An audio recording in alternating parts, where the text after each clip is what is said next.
30 years ago, during the war against the demons, it was the efforts of the Mervinger family that led the anti-demonic forces to victory, but the cost was high. Most of the family was killed, leaving only 2 survivors, namely, 8-year-old Rick Mervinger and his sister. Soon, those who once followed the Mervingers turned their backs on the orphaned children. Witnessing such cruelty from a young age, Rick vowed to become a powerful mage one day, but life dealt him more lemons. Rick was diagnosed with a rare condition known as mana avascularity, which made it impossible for him to practice magic, turning him into a subject of ridicule. Despite endless efforts to cure his illness, nothing really worked. Then one day, it seemed that his prayers had finally been answered. He found a dragon, the only hope to cure his condition and restore the legacy of the Mervinger family. To his shock, the dragon was already dead. In its place, stood the shadow of a man with horns and a sinister smile looking at Rick. He thought he now had a new body to possess. Approaching, he offered Rick the chance to become one with him to destroy this world and create a new one together. Dark energy began to swirl around Rick's body, occupying his vessel. It was then that he realized this had been a test prepared by the Prince of Darkness all along. If he had known the consequences, Rick would never have set out in search of the dragon. However, even on the brink of despair, he promised himself that he would not be devoured so easily, and Rick received the news about his mana avascularity, along with the fact that the doctors had tried everything to cure it, but unfortunately found no solution. This meant he would not be able to use magic for the rest of his life. Later at Usden Academy, he calls his sister Rizi, who seems worried about his condition and asks what the doctor said. Rick knows there is no cure. He assures her that he can take care of himself, and that he will be fine soon. Still, Rizi cannot help but worry, and Rick, realizing this, makes up an excuse and ends the call. Anxious, he wonders how he will tell her that he might have to return home soon. After that, Rick heads to the results board to check the final results of the term. It turns out that Rick passed all the theoretical exams with flying colors, but once again he failed the practical magic exams. This is his 4th consecutive failure, which means he will be expelled. He studied every sheet to achieve the best grades. Not only that, he had intelligence and a natural instinct for detecting and interpreting mana, talents that any mage would dream of having. Still, no matter how incredible these talents were, his condition made it impossible to practice magic. One of Rick's professors suggested he become a teacher, but that would not help restore his family's glory. Rick's grandfather, Uzdo Mervinger, known as the Mage of the Stars, was a hero in the war against the demons. He built the very school that Rick now attends. Being expelled would be as humiliating as bringing disgrace to his family's name with his own hands. Then he overhears 2 freshmen gossiping about him and approaches to them. Rick threatens to report them to their teaching assistant, Chan. The 2 freshmen quickly back away. Later, Rick reads a book searching for a cure for his illness. Suddenly, he gets slapped as he turns around. He sees that Chan is furious with him for using his name to threaten people. Chan is from the prestigious Neresta family since the fall of the Mervingings. The Turium has been commanded by Rexcal, formed by the 6 main families of the Empire. One of them is the Neresta family. Despite all of this, Chan is Eric's only friend, the one who has always been by his side. While they are sitting together, Chan hands Eric a paper. It details the plan for the Diamond Dragon expedition. He suggests that Eric join the group, since the location of a new type of proto-dragon has been discovered. Upon hearing this, Elric grabs the paper instantly, unable to believe that the mystical beast, possibly the origin of magic, has been found. His excitement is so evident that Chan begins to boast about how he is an amazing friend, but all Elric can think about is that there must be a cure for his illness out there. However, this is not a personal project, so the discoveries would belong to the Dean. Suddenly, Elric slams the map on the table and starts laughing like a madman. Chan, a bit confused, watches as Elric points to the map, declaring that the lair is not where everyone thinks. Out loud, Elric points to the map and suggests that the lair is not there. Upon hearing this, Chan looks around and realizes that no one heard, so he advises Elric to be careful, as he doesn't want to get on the professor's bad side since they were involved in this. Still, that doesn't change the fact that Elric is right. Chan tells him to keep his mouth shut and act like a knight, considering the history of the Neresta family. Then, through his magic, Chan draws a circle around the map to investigate it further. Both see a fissure where 2 tectonic plates collide, and an insane amount of mana flows. Elric realizes that its value is around 100,000 years, and the criteria seem to resemble those of the dragon's lair. After that, Elric wonders about the 3 principles of the mana current, to which Chan responds after hesitating a bit. He says, from high to low, from wide to narrow, from hot to cold. If Elric searches using these rules, he will quickly find a fissure. But then Chan points to a place and tells Elric to keep in mind that there is an extremely hot underground water flow that prevents the accumulation of mana, making survival difficult for dragons. Chan's eyes fall on Mount Akron, which is spewing lava, and Elric realizes that the heated underground water from the mountain spreads throughout the continent. Coming back to reality, Chan, confused and frustrated, cannot believe that there is no cave since they already detected a wave of dragon magic in that area. Meanwhile, Elric, who smiles, says he never mentioned that there is no cave there, and instead points out that it is in the Karagu cave. Later, Chan goes to the dean's office but is hesitant about how he should mention this, as he could be expelled. But it could also be that what Elric said was true. Anyway, Chan hears some noise coming from the training room, and it is Elric trying to concentrate on his mana to regain his family's lost glory. Chan sees his friend struggling, and realizes that this may be the only chance for his illness to be cured. So, as a true friend, he decides to help him, and enters the dean's office. Upon hearing this, the dean sees it as a blow to his ego that his research team could be wrong. Chan tries to convince him otherwise, but the dean seems furious and says that Chan will pay the consequences, no matter what his origin is. The dean himself is a 7-circle mage, and begins to emit a large amount of mana, but before anything could happen, Elric forcefully opens the door. Elric bows to the dean and apologizes for entering like this. The dean gets straight to the point and asks if he convinced him. Chan says this, and Rick agrees with what the dean says, expressing gratitude for his insight but argues that it all relies on a hunch. Without any proof, Rick smiles and states that his opinion is based on common sense, so simple that even a child could understand. Meanwhile, Chan is silently crying, wondering why Rick is provoking the dean from the other side. The dean retorts, saying that Rick is nothing but a failed student who can't even concentrate mana.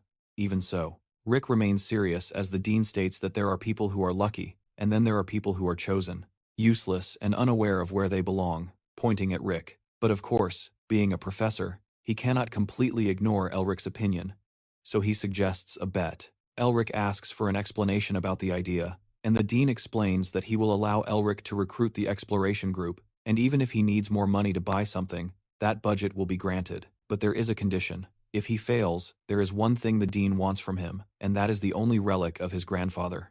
Later, as the carriage moves forward, Chan loses his calm with Elric for agreeing to the dean's deal. Rick, however, seems completely unconcerned, continuing to read his book with a distant calm. Frustrated, Chan snatches the book from his hands and yells that, if they can't locate the lair, he will lose the family relic, an artifact passed down through generations. This relic is none other than the Great Magic Necklace, a relic the dean has had his eye on for years. Strangely, Rick continues to smile. That carefree smile only infuriates Chan more, because he too will be dragged into ruin if Rick fails. Still irritated, Chan demands to know what Rick plans to do next. Rick finally leans forward, and to Chan's surprise, reveals that he did not accept the dean's bet because he wants to stay at the academy. He then declares that if the dean wants the Mervinger family treasure, then he better be prepared to give up his position as dean. A bit anxious, Chan remembers that besides being labeled as the shame of the Mervinger family, Eric once earned another infamous title, the rabid dog of the Mervinger family. Eric suddenly displays a frightening smile, which makes Chan uneasy. 7 years ago, when they entered the academy and Rick was only 15, most of the other students were already practicing their mana. Due to his condition, Rick falls behind, leading to whispers and doubts. People question whether he is even a true Mervinger and often say that he is probably adopted. Chan feels pity for Elric, of course, but feels even more pity for those who provoke him, because Elric always ensures that they pay the price later. Elric is appointed to the disciplinary committee of the Uzdan Academy, and whenever asked about his justice, Rick casually states that he punishes his aggressors according to the law of the Empire. Eventually, he is suspended. The Academy regulations state that all students are equal, but after that incident, no one dares to challenge him again. Returning to the present, Chan suddenly realizes what Rick is reading. It is a forbidden book, and it is Rick who is reading it in plain sight. Chan becomes furious and starts shouting, demanding to know what Rick's intentions are. Nervously, Rick admits that, if caught, he might very well be executed, but Chan insists on why he is reading the body fortification of the Tiger King. Rick innocently responds that he believes there might be a way to heal his condition in this book. After all, in ancient times, the Tiger King led the Therianthropes and invaded the Empire, his body fortification making him almost invincible. His condition in this book, after all, in ancient times, the Tiger King led the Therianthropes and invaded the Empire, His bodily fortification made him almost invincible. It took the full power of the Empire to repel the Therianthropes and drive them beyond the borders. A wall was erected to keep them away, and the Tiger King lost the ability to use his fortification. Zan interrupts. The scholars had not failed to restore it, but Rick calmly corrects him. The scholars indeed managed to restore it. Now, Rick's task is to find a way to apply this to his own body. Chamal may believe it, but in the end, he decides to trust Rick suddenly. The carriage alerts both Chan and Eric, who step out to see what is happening. In front of them stands Leben and his group. Chan positions himself in front of Eric, ready to defend him, but Leben quickly gives up, claiming that the Dean sent them to offer help. At first, Rick finds the gesture suspiciously kind. He doesn't need help, certainly not from the Dean. Chan leans towards him and whispers that some of Leben's group are hiding their true strength, a typical move from the greedy Dean Varu. But Rick is prepared. A little earlier, back at the academy, Varu noticed something that made his blood run cold. It was Rick who brought the Breath of War and the celestial armor with him. The Breath of Garena is a devastating item that contains sulfur always burning, capable of turning anything to ashes, and the celestial armor, a legendary relic, offers powerful protection against elemental magic and physical trauma. Varu loses his head. The idea of handing over 2 4-star items to the mad dog of the Merving family is pure madness. He cannot let anyone find out, but a thought occurs to him. What if Rick actually finds the hideout? Varu murmurs to himself. After all, Rick is a Merving to cover his tracks. Varu decides to discreetly dismiss several researchers. After all, how could a mere student discover something that trained scholars could not see? He pushes away his anxiety with a sinister smile. Varu calms himself, knowing that soon, thanks to Rick's silly little bet, the great necklace of sorcery will be in his possession. As soon as he obtains it, the position of minister will be within his reach. The thirst for power clearly burns in Varu's eyes. Rick may have won the bet, but that means nothing if he doesn't survive long enough to return. It is Rick who deciphers the ancient text, and with that done, Zan tracks the persistent human in the air, releasing a devastating wave of his own mana. Zan identifies the exact location of the hidden hideout. At that moment, everyone realizes that Rick was right all along. Without wasting a second, Rick turns to the team and shouts that they need to move quickly before the beam of light marking the location disappears. Upon hearing this, Chan wastes no time. He grabs Rick by the waist and moves at a staggering speed, leaving the rest of the group far behind. Sometime later, the others finally arrive at the marked location, only to be stunned by what they see, or rather, by what they do not see. There is nothing there, no cave, no lair, just open space. Dragons rarely settle in such exposed areas, increasing their confusion. Leben, seizing what he thinks is a golden opportunity to humiliate Rick, steps forward with a smile, but before he can say a word, Rick asks Chan to open a hole in the ground. Without hesitation, Shandis unleashes a massive explosion, digging a deep hole beneath them. To everyone's surprise, a hidden cave is revealed below, a dense wave of mana surging from the depths, taking everyone's breath away. Rick knows it is just a release of mana, and tells everyone to calm down as they prepare to descend. He leads the way, and the rest begin to follow. The cave is cold, even with the ground, using his magic to keep the group warm. The cold persists as they advance. It is Rick who suddenly raises his hand and orders them to stop. Something gave him chills, and it wasn't from the cold of the cave. In another, deeper part of the cave, a strange creature with a single glowing eye is chained and hidden from sight. It can't contain its excitement. It senses the presence of the newcomers. Back at the front of the group, Sean and Elric approach a stone door, imposing the true entrance to the dragon's cave. The team is anxious, but debates whether to open it by force or using magic. But Elric quickly interrupts them, warning that the door is protected by a dragon's enchantment. Touching it recklessly could trigger deadly consequences. Meanwhile, Liben steps away from the group and finds himself next to an ornate golden doorknob. Purely out of curiosity, he touches it, and Rick notices and shouts for him to stop. But it is too late. The entire gate begins to shake and thunder violently. A thunderous roar echoes through the cave, and it is Rick. In an instant realizes it is a trap to protect the group from the dangers of the cave. Sean raises a powerful magical shield for protection. He turns to Rick and urges him to decipher the next segment of the text before it is too late. The others are tense as no one wants to die in an isolated cave, but Elric remains focused. He tells everyone to stay calm. He sees the moment for what it is, not just a trap, but a test. The answer he believes is right there, hidden in plain sight. He just needs to trust himself as he always has. Now all he has to do is be quick in deciphering the answer while he calls, has the protective barrier, and panic spreads around them. It is Rick who finishes deciphering the inscription. He turns to the group and urges them to remain calm, because if his calculations are correct, he can finally get them out of this nightmare. Holding tightly to the golden handle, it is Rick who casts a spell in desperate hope that the nightmare transforms into a daydream. Since everyone's life now depends on him, the gods must have been with him that day because somehow his tricks worked.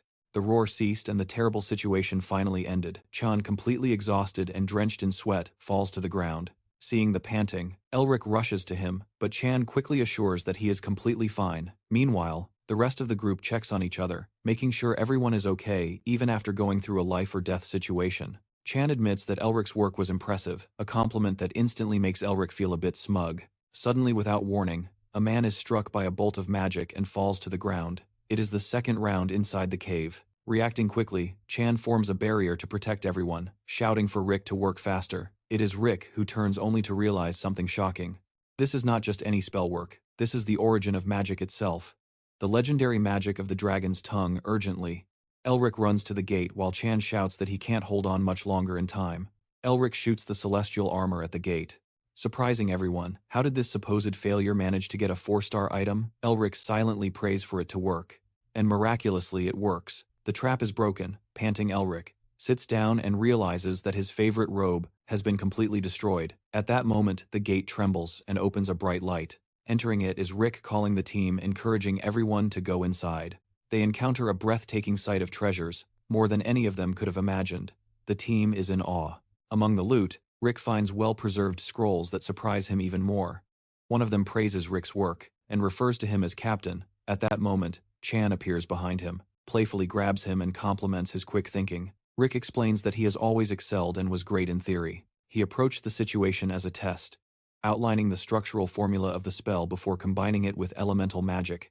Suddenly, a strange realization hits Rick. Something about all this feels familiar, as if someone had told him exactly this before. Sean notices the distant look in Rick's eyes and asks about it, but Rick brushes it off. Chan then reassures him that no one would ever dare to disrespect him or his family again. Still, Chan admits that something seems a bit off but decides to ignore it for now. Meanwhile, elsewhere in the chamber, Label receives orders from a magical globe. He must eliminate Rick. Almost simultaneously, a figure grabs Rick, also calling him captain, and drags him to see a laboratory.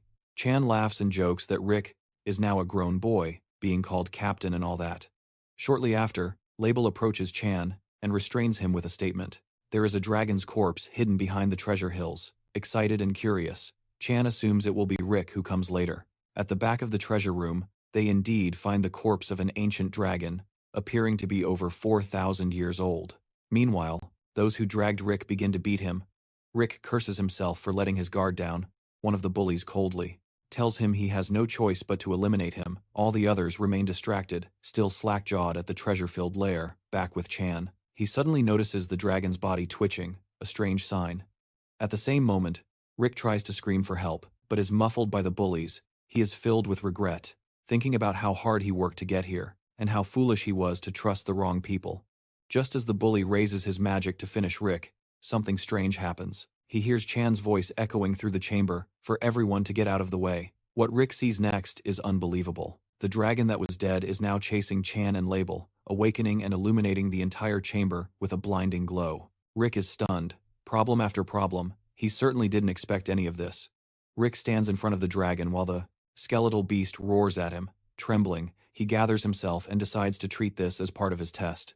A test where he faces the dragon and survives its fury. Suddenly, Rick notices something strange. The dragon is completely still. His thoughts race. Perhaps the dragon is waiting for its breath to recharge, or maybe it is using a massive amount of mana. Now that makes sense in his mind. The dragon is recharging to be able to use its breath. Several times in succession, Rick turns to the team and tells them to prepare for the impact. The whole team, along with Chan, forms a barrier, and thus the dragon releases its breath. The explosion is so powerful that cracks begin to form in the shield created by the entire team. Rick calculates that it takes 20 seconds to recharge each breath, and if they can survive this one, they will have a chance to fight and defeat the dragon. From the corner of his eye, he looks at the door and estimates they can reach it in 17 seconds, and close it in 3. But before anything happens, the shield cracks and shatters. It is time for the dragon to recharge its breath. It is Rick who shouts for the entire team to run. At that exact moment, everyone starts to run, and Rick thinks he will also be able to get past the dragon. But then out of nowhere, the legendary soldiers tasked with protecting the dragon stab him from behind. Chan sees this and shouts for Rick to defend himself. Rick knows he is the only one who can handle this. Suddenly, a sharp pain pierces his head, and everything starts to appear connected. His headache is so severe that he cannot hear anything. A soldier comes to attack, but it is Rick who quickly dodges. It is then that he realizes this is not an illusion. He knows exactly how the troops will move and attack. He begins to connect the dots, and realizes that following a trail of orbs will keep him safe, but he has to stay alert, because it could still be a trap, risking it. He shouts for everyone to follow him, and they run after Chan and Elric. While running, Elric and Chan dodge the attacks and protect the team. They are almost at the gates, but then Liban literally is the reason why. They invented painkillers for headaches, loses control, and falls to the ground. He begs Rick to save him. Rick knows the situation is completely complicated, but he cannot just leave him there to die. Of course, his morals do not allow Liban to rot alone there, so Rick grabs Liban's hand and pulls him with him. The soldiers are trapped inside, and even if the gate is open, they cannot get out. On the other hand, Sean is really angry with Elric for not prioritizing himself and putting himself at risk to save Liban nervously. Elric laughs and says it was not his fault. Meanwhile, the soldiers are trying to get out, but cannot. This leaves Rick deeply thoughtful. Someone must have damaged and manipulated the dragon's spell, and there is a good chance that someone got there before them. Suddenly, Rick sees something and cannot believe what he is seeing. Then the soldiers break through the barrier and are now coming to attack them. Everyone tries to run, but all directions are blocked. Being the Lord knows everything. Elric goes back inside because he knows what to do. Chan thinks Elric has gone crazy and tries to stop him, but Elric smiles and says he will reach him soon. Then the door slams and closes behind him. Chan starts banging on the door, desperately trying to get Elric to open it, but it is no use, and Chan trembles at the thought of Elric being alone in there. 7 years after Elric's suspension period ended, Chan approached him to be friends, but Elric told him to go away, leaving Chan shocked every time. Chan tried to befriend Elric, simply told him to go away one day during a class. The whole class was being tested, and the teacher told them to run. Chan covered almost half the distance quickly and realized he should have taken Elric with him. Suddenly Chan tripped and almost fell off a cliff. Struggling to hold on, the bullies in the class approached Chan, and instead of helping him, they started to intimidate him. Chan realized he could not hold on for much longer, but he also could not use magic, or he would fail the test, and could not show his face to his father. When all hope seemed lost, someone held him. It was Elric. He pulled Chan up and saved his life. Chan told him to go ahead and leave him there, but Elric remembered that he once asked to be friends. Chan was about to thank him, but Rick simply told him to grab some artifacts from his house as thanks, returning to the present. Chan is in a panic. He promises Rick to stay put while he brings his father and the elders of his family to save him. Rick appreciates the effort, but knows he will not die there. He runs towards the dragon because he knows exactly what he is about to find as soon as Rick gets what he was looking for. He is now armed, thinking to himself that taking care of oneself is what life is all about finally. He picks up one of the devices that was charged by the soldier's hospitality, and it is Rick who pulls the artifact that is usually activated by mana. But due to his condition, he cannot use it. Still, he releases it even as his eyes begin to bleed. He decides to use his life energy instead to activate it, convinced that all of this is part of the dragon's test. He knows that the dragon is the one who has the answers, and looks at the spear deeply embedded in the dragon's body.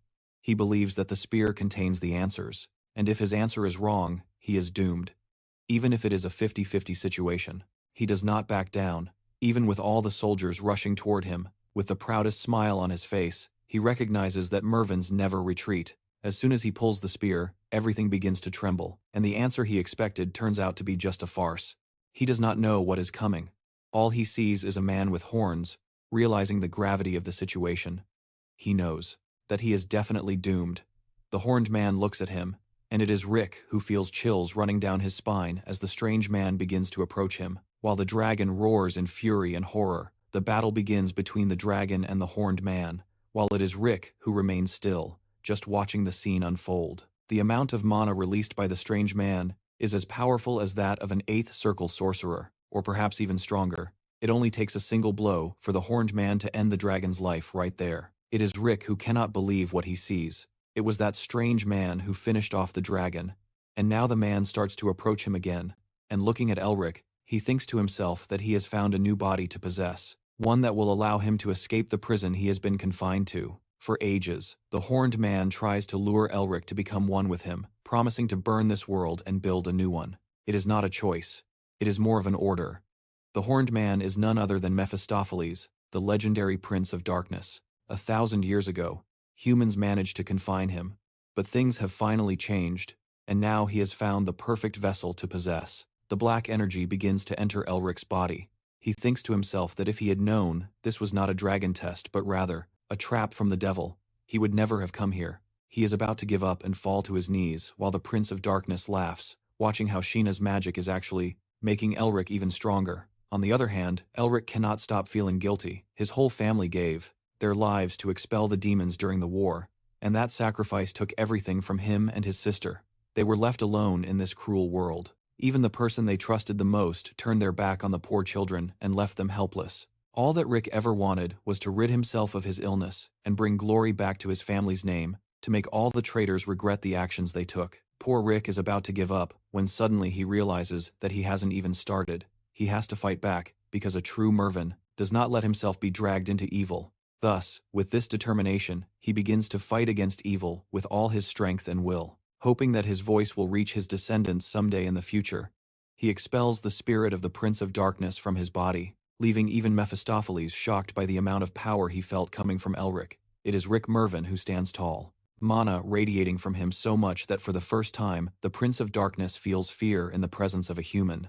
It is Rick who raises his hand as he prepares to swallow the first chalice of evil, as was destined by fate. It is Rick raising his hand as he prepares to swallow the first chalice of evil, as destined by fate. Suddenly he finds himself in a place that looks nothing like the cave he was trapped in. He has no idea where he is and looks at his hands, trying to figure out where he could be. Elric's eyes fall on a man standing at the edge of a cliff, and he wonders who it could be. Although he seems strangely familiar, the man in the cloak turns and says that he was part of a group of scholars who wished to discover the limits of sorcery. In Elric's mind, he realizes that this is the voice that has been echoing constantly in his head.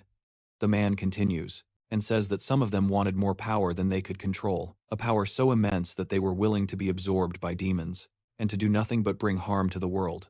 When they realized that what they were doing was wrong, they had to repent, so they formed a family. The sole purpose of this family was to eradicate evil from the world, but they could never truly stop evil from spreading, because evil will never leave the world. Then the man in the cloak moves his hands, and it is Elric who shouts for him to be careful. Suddenly, it is Elric who opens his eyes in a hospital and sees Chan looking out the window, crying.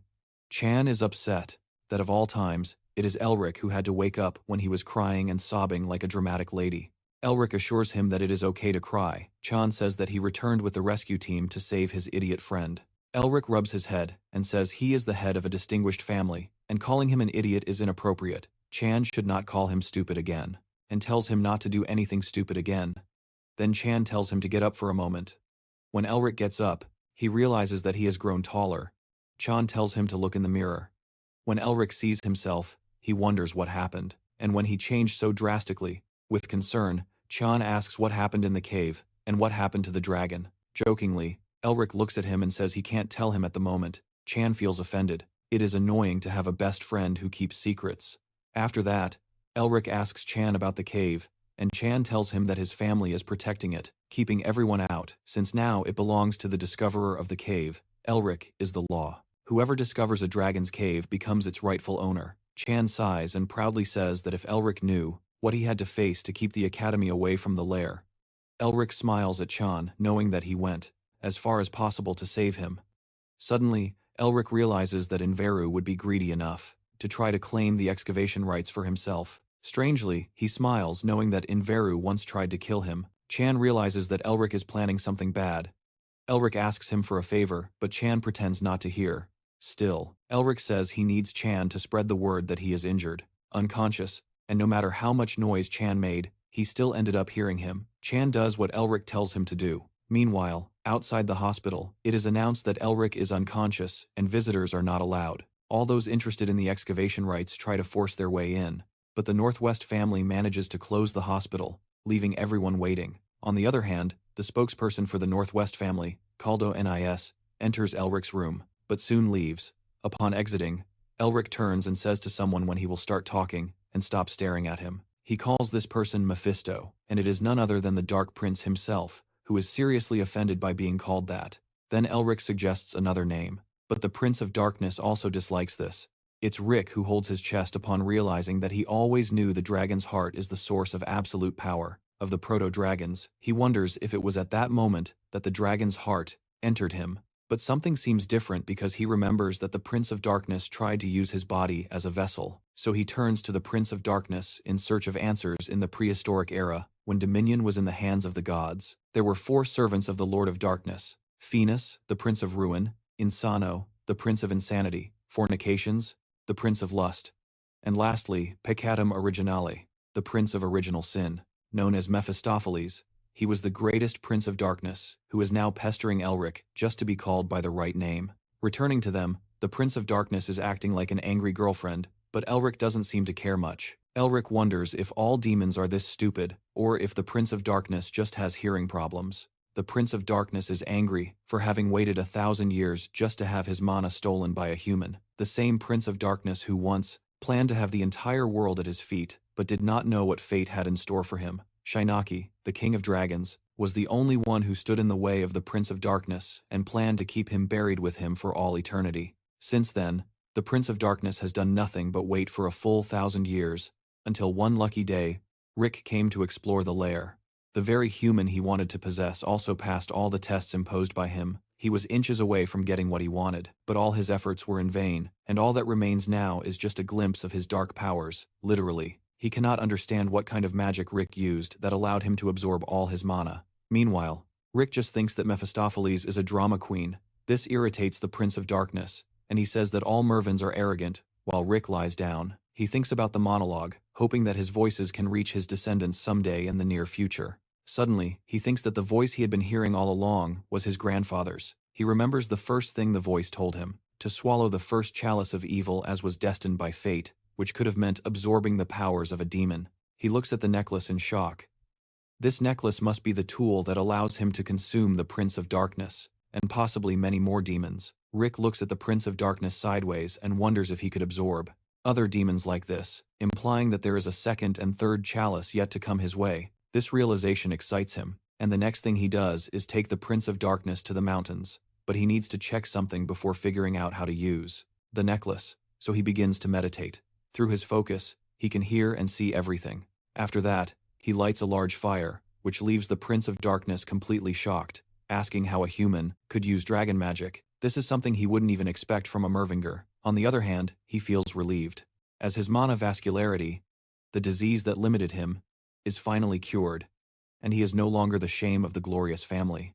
Mervinger. Now he knows it is time to make all the traitors and those who looked down on him one day regret their choices. Outside the hospital, the press gathers in search of answers about Rick, but mainly about the excavation rites. One day, they will regret their choices outside the hospital. The press gathers in search of answers about Rick, but mainly about the excavation rites. However, Carlos steps back, saying that more details will be provided through the tour and that a written statement will be issued. Then Cal approaches Chan, trembling and begging him to never put him through this again. Again, Cal seems serious about his social anxiety issues, but Chan ignores him. Then Cal reminds Sean that if people find out he is dealing with things this way, the royal family and the Turium will be very angry with him. Sean assures him that Rick has a plan, and all he needs to do is have faith in him. Sometime later, Rick was in his fourth thought, that the higher the stakes, the greater the rewards. This alone is enough to stress Chan out, since Cal just informed him that Rick left alone, leaving only one note, saying that he would be back soon. Suddenly, Cal sees an envelope and gets nervous, realizing the gravity of the situation, and alerts Chan about it. Out of nowhere, the gate swings open forcefully, and in comes Chan's older sister, Tasha, confronting him for doing something behind her back. Tasha is the Phoenix Witch. Unsurprisingly, Chan looks stressed by her sudden entrance. The royal family, the Turium, and the fighter societies produced the 3 greatest geniuses of the contemporary era, known as the 3 Stars, or the Tristellar, who guide the Empire to glory. Tasha is one of the Tristellar. Tasha grabs Chan by the ear, asking why he didn't deliver her letter to Chan, and he nervously apologizes, saying he was really busy with his tasks. Chan wonders why she is really here, and she says she practices medicine, and heard that Rick got hurt so she came to help. Chan knows he will be in trouble if she enters that room, since Rick is not there, so he needs to make her leave now. But Tasha doesn't seem to care at all, and reminds Chan who she really is. She gets straight to the point. What happened to the excavation rights for the cave? Chan completely forgot that his sister has a passion for dragons, but he tells her that it's up to Rick to decide, not him. She understands and steps back, hoping Rick wakes up before leaving. She says that his older sister is going to beat him up for being a bad boy. Chan is scared enough to lose control and hopes Rick comes back soon. On the other hand, Cal admits that he is also about to faint. Meanwhile, the news is spreading everywhere that the young Merving is still unconscious, and people wonder what will happen to the rights of excavation. Eric sees the newspaper and knows that Chan is doing well with his work at the newspaper. There is a photo of Jin Varu, and Eric knows what is about to happen to him with a strange smile on his face. In Vex's office, Leben approaches him, calling him minister, but Varu reminds him that the elections haven't even started yet. Then Vex asks Leben how Elric is doing, and Leben says that, according to rumors, Elric is about to die. Pretentiously, Varu smiles and says he is very sorry to hear that. Leben suggests that maybe it would be safer for someone to take care of things, but Vex angrily interrupts him. Then Vex puts his cup down and says that there will be one less professor when the election ends, and he wonders who will take that place. Leben, seizing the opportunity, says he won't disappoint him. Later that night, it is Rick, who is outside a window using his inner eye that allows him to see the other side of reality. He searches for the hidden grains, in which he will inject the dragon heart mana. This way, he can cast magic without actually saying the words out loud. He casts the magic and takes his first step into the forest that pulls him to its beginning to take down Varu and let the world know that the glory of the Mervingers is back. Eric knows he needs to become incredibly powerful before the election happens. The Dark Prince mocks Eric after seeing him only jump higher, sneering that is all he can do with all the powers he stole from him. But it is Eric who takes this insult as motivation to become faster and stronger. When Eric closes his eyes, the Dark Prince becomes irritated, unable to accept such a gesture of disdain. For him, closing his eyes in his presence is a disrespect. Still, Eric does not care about what he says. He remembers something called enchantment in the magic of the dragon language. First, he forms the image of the magic in his mind. Then all he needs to do is speak for it to become reality. Seeing him execute this effortlessly, the Dark Prince cannot believe his eyes. It is Eric who begins to fly, even feeling anxious. He still finds it amazing and very powerful, so he tries again. The Dark Prince is perplexed to witness enchantment and dual summoning being executed, simultaneously at a beginner level, no less. He knows that the Mervingers have always been natural enemies of the terrifying demons in their potential, but no one has ever been as talented as Eric. Suddenly, a memory hits him.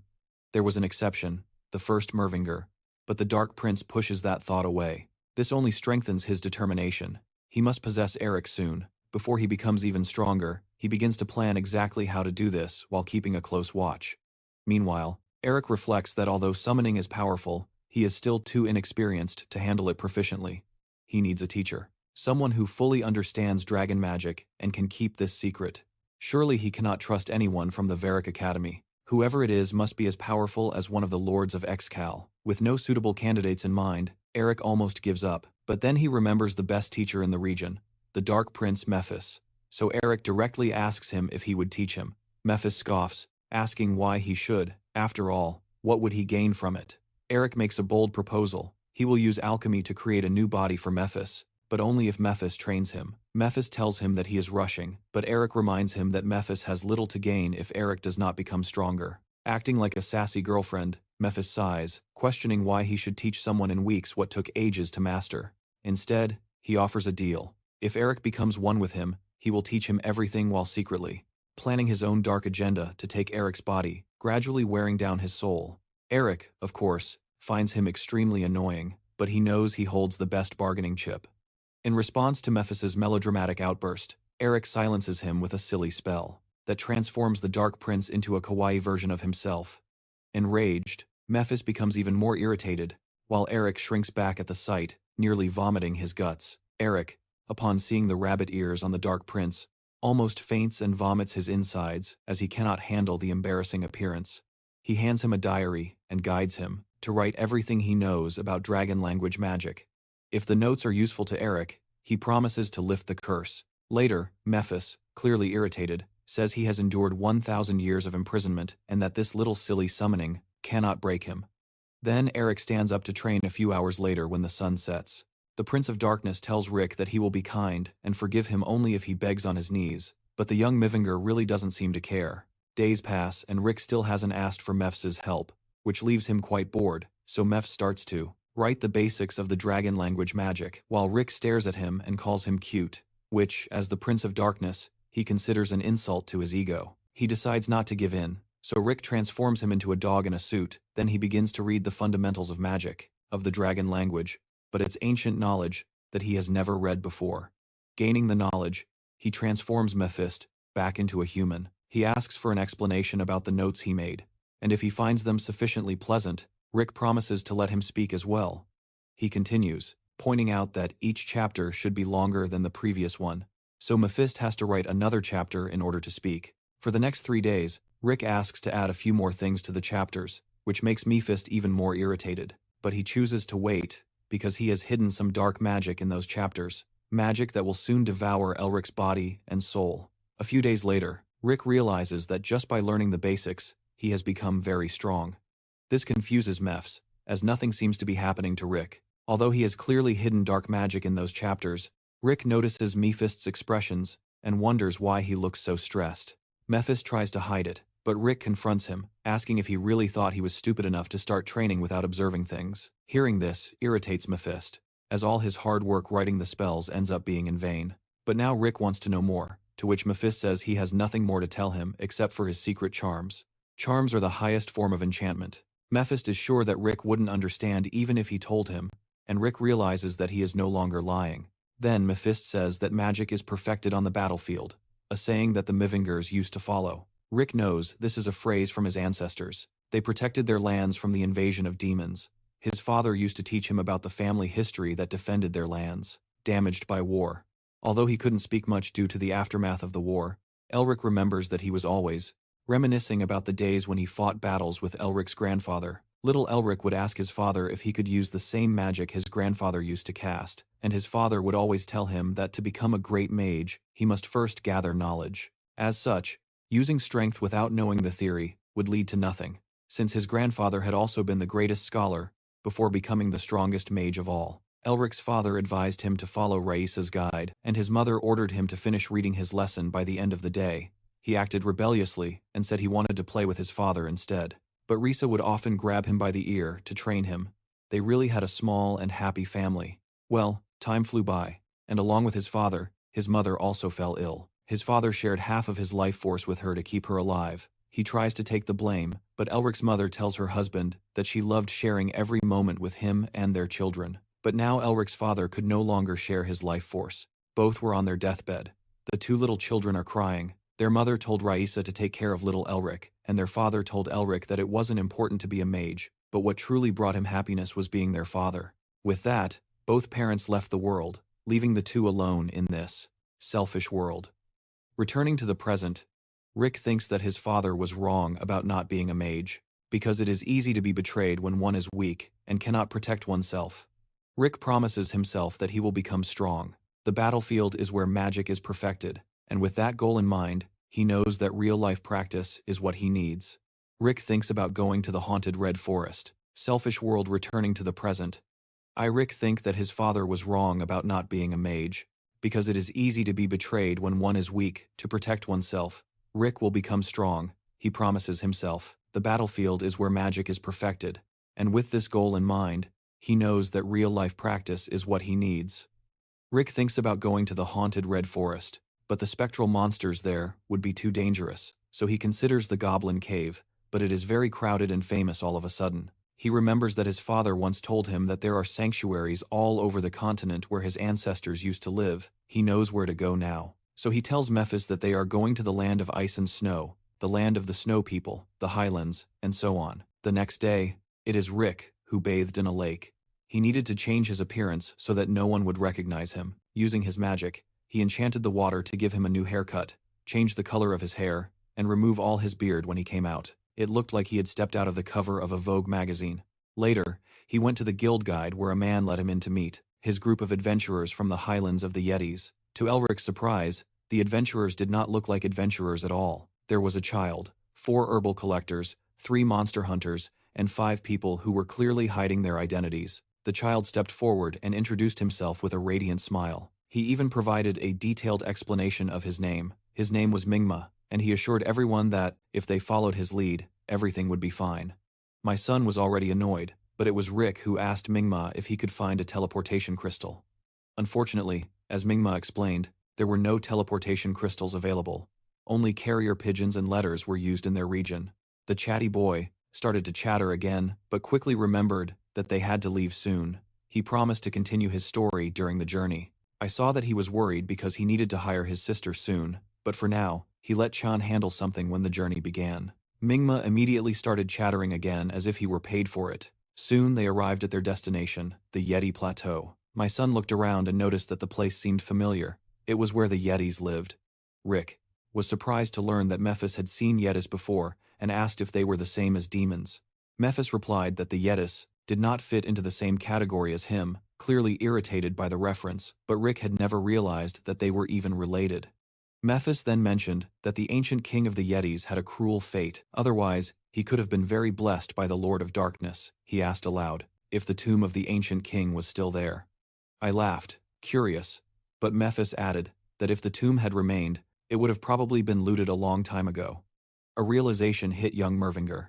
The tomb of the Yeti leader could be connected to his family, especially since the Yetis were linked to demons, and Rick remembered how his father once told him that the Mervinger sanctuaries were built by his ancestors to protect their legacy. He wanted Rick to visit one day the highlands of the Yetis to discover this legacy and pay respect to his ancestors. Back to the present, Rick began to wonder what this legacy could be, and looked at the necklace he wore, wondering if it contained any information. Meanwhile, Mingma spoke about a myth from his tribe, a story of a woman betrayed by her husband and left alone in the blizzard. She died, but not permanently. Mephis, growing increasingly irritated, shouted at Elric to cast a spell to silence the chatterbox. Elric, always observant, noticed something disturbing. There were no snow people around. Meanwhile, the Migma spoke about a myth from his tribe, a story of a woman betrayed by her husband and left alone in the blizzard. She died, but not permanently. Mephs, getting increasingly irritated, shouted at Elric to cast a spell to silence the chatterbox. Elric, always observant, noticed something disturbing. There were no snow people around. It was then that Mima announced they were about to enter the difficult part of the path after crossing a hill. The group settled down to rest and eat for a while. Elric looked at the other adventurers, and something about them caught his attention. They did not seem like ordinary travelers. They appeared to be knights in service of a noble family. He wondered what their true mission was, and if it had anything to do with him. Among them, a hooded figure seemed to be the leader. When the hood was removed, it revealed a young woman. Upon seeing her, some of the men began to harass her until Chen, one of the knights, stepped forward to defend her. Recognizing her noble status, the lady screamed and asked Chen to lower his sword, and he obeyed. Although his anger was evident, Elric and Mephis watched the commotion in silence. Then, without warning, someone shouted for everyone to run. Panic set in, and people began looking around, wondering what was about to happen. There was a sudden and massive attack on the entire team. Everyone immediately began to defend themselves, while Chen shouted to prioritize the defense of the noble lady. The whole scene reminded Elric of a battle. Several Yetis had launched the attack, and Elric quickly formed a magical barrier to guide and protect everyone with his magic, but many were still being knocked down. Elric and Mephis exchanged a sideways glance naturally. Seeing the humans being destroyed brought a bit of joy to Mephis. Elric had heard that the snow people usually moved in groups of 10, but these numbers were much larger. Tane fought fiercely, determined to eliminate as many Yetis as he could. Meanwhile, Mephis couldn't stop himself with his constant comments, especially since it was Elric's first time practicing at maximum difficulty. Wanting to focus, it was Elric who silenced Mephis with a spell still. It was Elric who found the experience thrilling. As a first training, he watched Chen use his night aura to decimate the Yetis. It was Elric who wished he could observe more, but he needed to join the fight, as the invasion of the snowmen represented a serious threat, and there was a high likelihood that more would follow if they attacked quickly enough. They could take the lead in the battle next. It was Elric who deactivated his disguise and summoned his armor. He reminded himself that he had saved this particular spell using memorization. The Yetis seemed unstoppable, although their presence left them somewhat confused. Elric wasn't sure if his attack spells would be effective against them, but he knew he needed to at least slow them down with that in mind. Elric began to kick and punch the monsters, casting several spells like Explode, Burn, and Pierce. His powerful attacks killed many of the Yetis, leaving only 2. The surviving Yetis tried to escape quietly, but Elric, always alert, skillfully cast his containment spell on them before they could escape and save their skins after killing all the Yetis. It was Elric who captured, but loved the experience. He left one of them alive, climbed onto its back after tying it up, and summoned Mephis. He called for him, not remembering that he had tied Mephis's mouth shut a while ago, and Mephis was quite upset about it. It was Elric who released the enchantment, and Mephis could speak again. Then it was Elric who asked Mephis to translate what the Yeti would say. Elric turned to the Yeti and made an offer. If he told Elric where his village was, he would let him live. Mephis translated what the Yeti asked to be untied and promised he would tell everything to Elric. Elric was a bit hesitant, but Mephis said that negotiating through conversation would be better in circumstances like this, so Elric snapped his fingers and released the Yeti's bindings. Mephis began to whisper something to him, and the Yeti smiled at Elric in a mischievous way. What had Mephis said to the Yeti? It was supposed to unite and destroy Elric. The Yeti suddenly moved to attack Elric, but his quick thinking saved him, and Elric tied the Yeti up again. Now both the Yeti and Mephis were afraid of Elric. As Elric had regained leadership, the Yeti decided to show the way. Elric politely reminded Mephis that, in the past, Mephis had killed the innocent snow people. Suddenly Elric stopped. He thought about how the powers of the ancient proto-dragon and Mephis were stored in his heart, and that he could only use 3% of his true potential. If he used all that power beyond his current limits, his body would explode, and he would die. He realized that fighting like this could kill him, but he didn't want to give up, as he wished to restore the honor of his family's name. Elric thought about the noble lady and wondered if she was okay.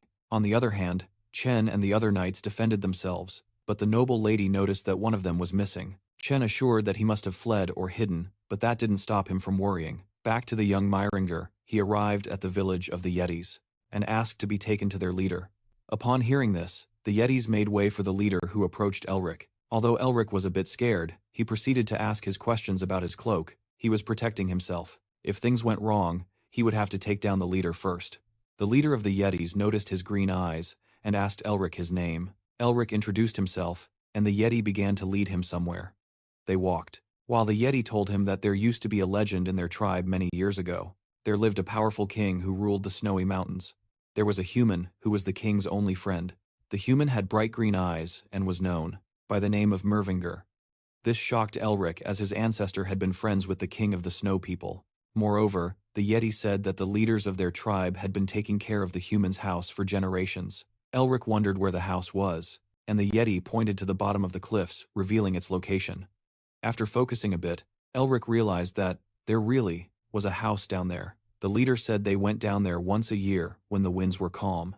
Mephis started again with his comment that Elric needed a powerful spell to go down there, or he would die if he didn't use one, but Elric, knowing that he could also die because of the winds, still surprised Mephis and jumped off the cliff with a smile on his face. As Elric jumps, Mephis thinks he is a lunatic, but follows him, sure that Elric will die. Elric realizes that the winds are much stronger than he expected. His son seems to care about him and tells him to focus, or he will end up losing his life. So Elric concentrates and takes one step at a time, landing on the ground after jumping several times off the cliff, as if he were walking. When he reaches the ground, he sits down and tells Mephis, "This is how it works." Then Elric heads towards the house and sees that the door is locked with ancient magic. After thinking for a bit, Mephis suggests that he should try to insert a mana pattern in words. So Elric tries several words like Prince of Darkness, Mervinger, Demon Hunter, Yeti, etc., but none of them work. Elric wonders if there is something else that would work besides the mana pattern, something more like a key. He takes his necklace, points it at the door, and the door unlocks as if it were the key to the house. He looks inside the house, and it is huge and well preserved. There are many books. He picks up a book called Fundamental Principles of Witchcraft. He knows he will find a great fortune of knowledge here, while Mephis looks around. Knowing that this is the residence of the Winter Sage, it is Rick who hears this and appears asking what he is talking about.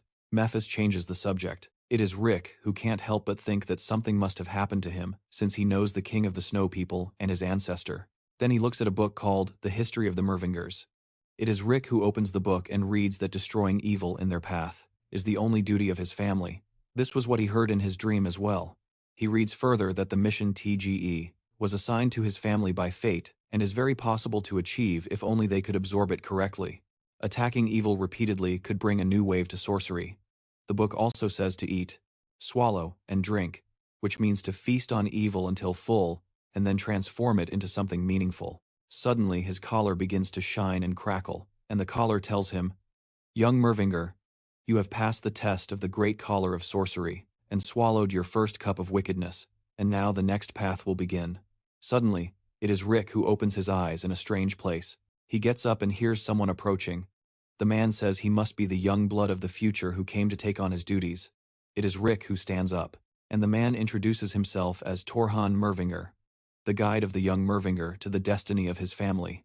He was one of the 5 main ancestors of the Mervinger family, and was the first to systematize the family's magic. It is Rick who asks him if he is the Winter Sage, and Torhan wonders how he knows this. It is Rick who explains that Mephisto told him this, and suddenly realizes that Mephisto is not with him.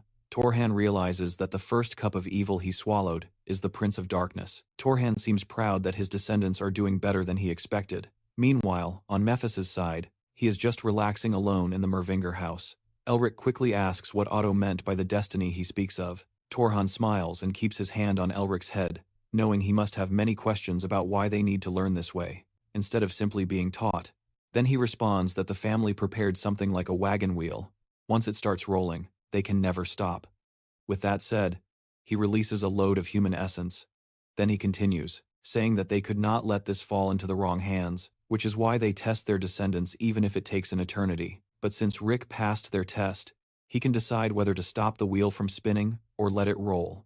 Rick still does not understand his family's will, but he decides to go along with it to restore his family's honor and succeed the will of his grandfather and ancestors, the true heroes of the Empire. This would also make him known as a great magician, which has been a lifelong dream of his. Torhan lets the magic ball slip from his hand, which explodes with a huge flame that clears a path. Upon hearing this, Rick becomes quite excited to see the ambition, so he takes him to the cold and freezing mountains.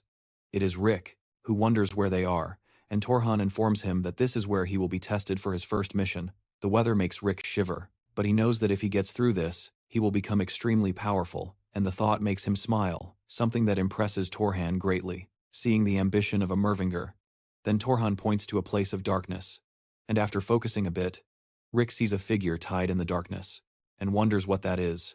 Torhan tells him that it is the Mountain King, the only man who has ever ruled these mountains.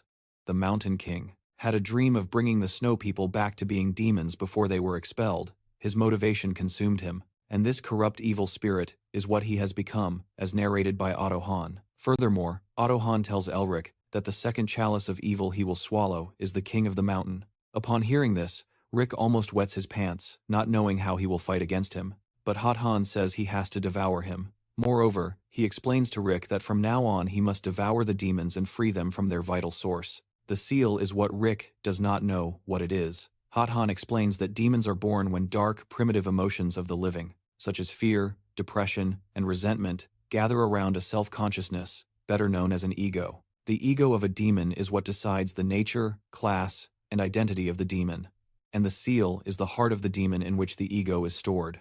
Torhan points to Rick's arm. He says that in his arm is the core of Mephisto's identity. It is the seal of the Prince of Darkness. What Rick has to do is hunt them down and steal the root of their identity. Devouring a demon will make his powers become his. Then Otto Hahn begins to walk away, while Rick wonders how much stronger he will be if he can have that monstrous power for himself. The last thing Otto Hahn told him was that he is trying to devour the demon, not trying to defeat him. Then he flew towards the region, wondering what Otto Hahn meant by emphasizing the word devour. The King of the Mountain feels Mephisto's energy, and Mervinger, and now they need to prove their worth to him. The King of the Mountain orders his servants, the King's guards, to stop.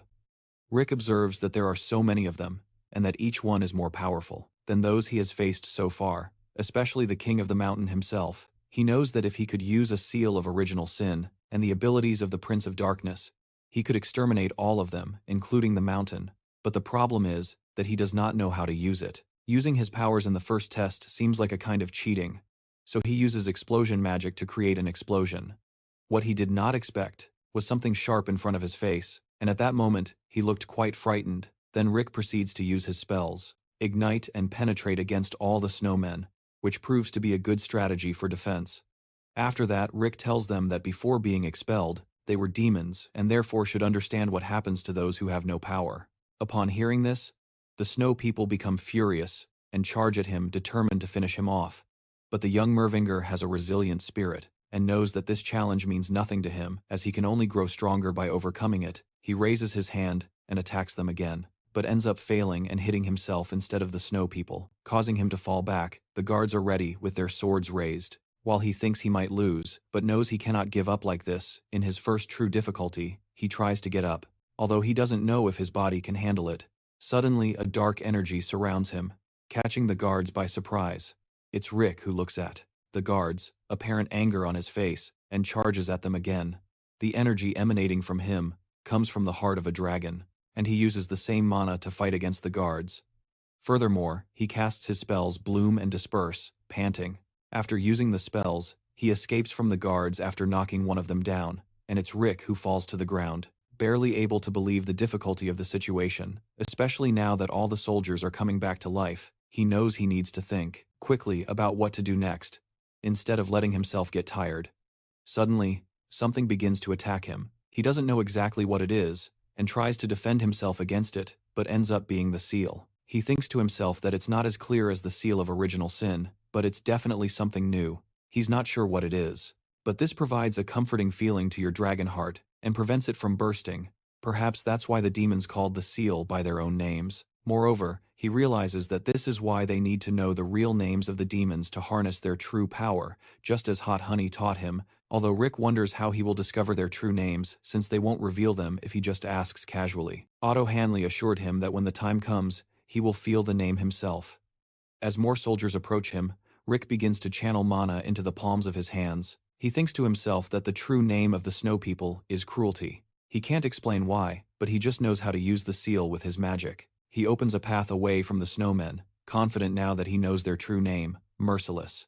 This definitely consumes a significant amount of mana, but with a smile on his face, Rick thinks to himself that it seems he used the power of the seal correctly, and now only a few enemies remain to be defeated. Suddenly, he falls to the ground, not knowing exactly what happened, as darkness spreads across his vision. Suddenly, it is Rick who opens his eyes, sweating in his grandfather's house while lying on the floor, unable to process what just happened. He hears Mephis watching him with a smile, and comments that it seems Rick has been through a lot.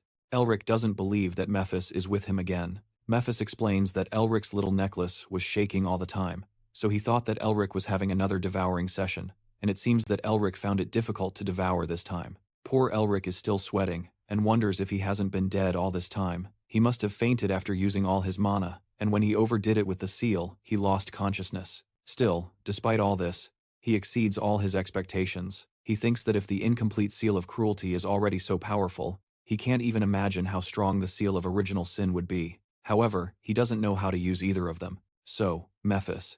He asks if that was the Seal of Cruelty, and if so, he is sure it was the Winter Sage who did that to him. Rick asks Mephis how to use the Seal of Original Sin.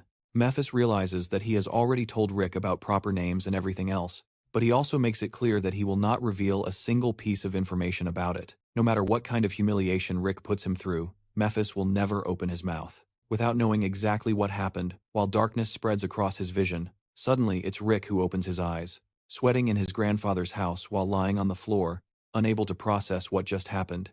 He hears Mephis watching him with a smile and comments that it seems Rick has been through a lot. Elric doesn't believe Mephis is with him again. Mephis explains that Elric's little necklace was shaking the whole time, so he thought that Elric was having another devouring session, and it seems that Elric found it hard to devour this time.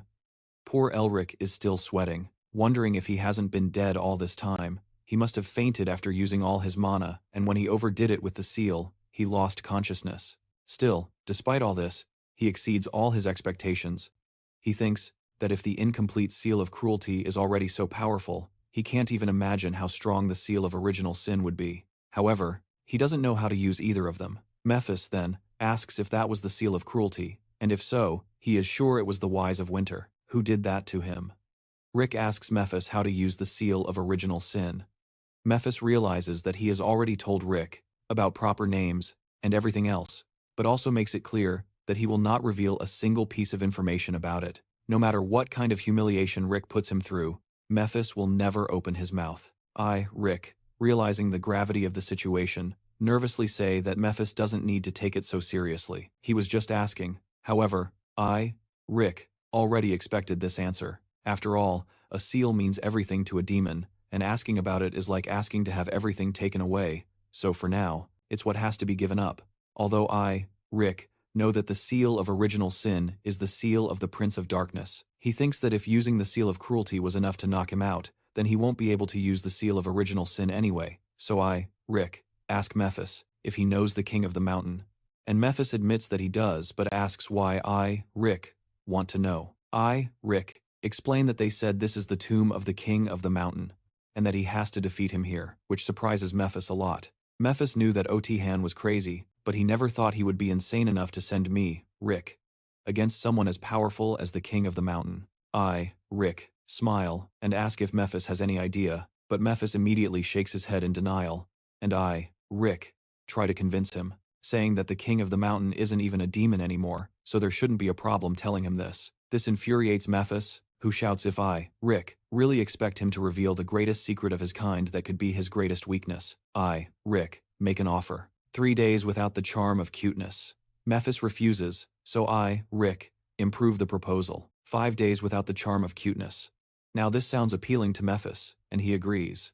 Referring to himself as the benevolent prince, I, Rick, laugh, realizing that it only took 5 days to convince him. Now Mephis gets serious. He said that the way I, Rick, am now, I won't even be able to get close to the King of the Mountain, much less pass the test of my ancestor. Still smiling, Mephis says there is a path I can follow. The next thing I, Rick, realize is that I'm back in the icy mountains, determined to make good use of the hint Mephis gave me. The hint was that I need to improve my achievement status depending on the rarity of a seal. It can be classified as normal, great, prestigious, original, or mythical. Each of these levels requires a certain level of achievements that determines my proficiency with the seal. Mephis also told me that the Seal of Cruelty is of prestigious category, which is relatively high. At the moment, Elric's achievement status is at 1 star at most, while the Seal of the King of the Mountain is at 10 stars, so he needs to raise his achievement to 10 stars, or become an original class wizard. Elric doesn't believe he is only at 1 star, but he is motivated to show everyone the determination of a Mervinger. He doesn't care.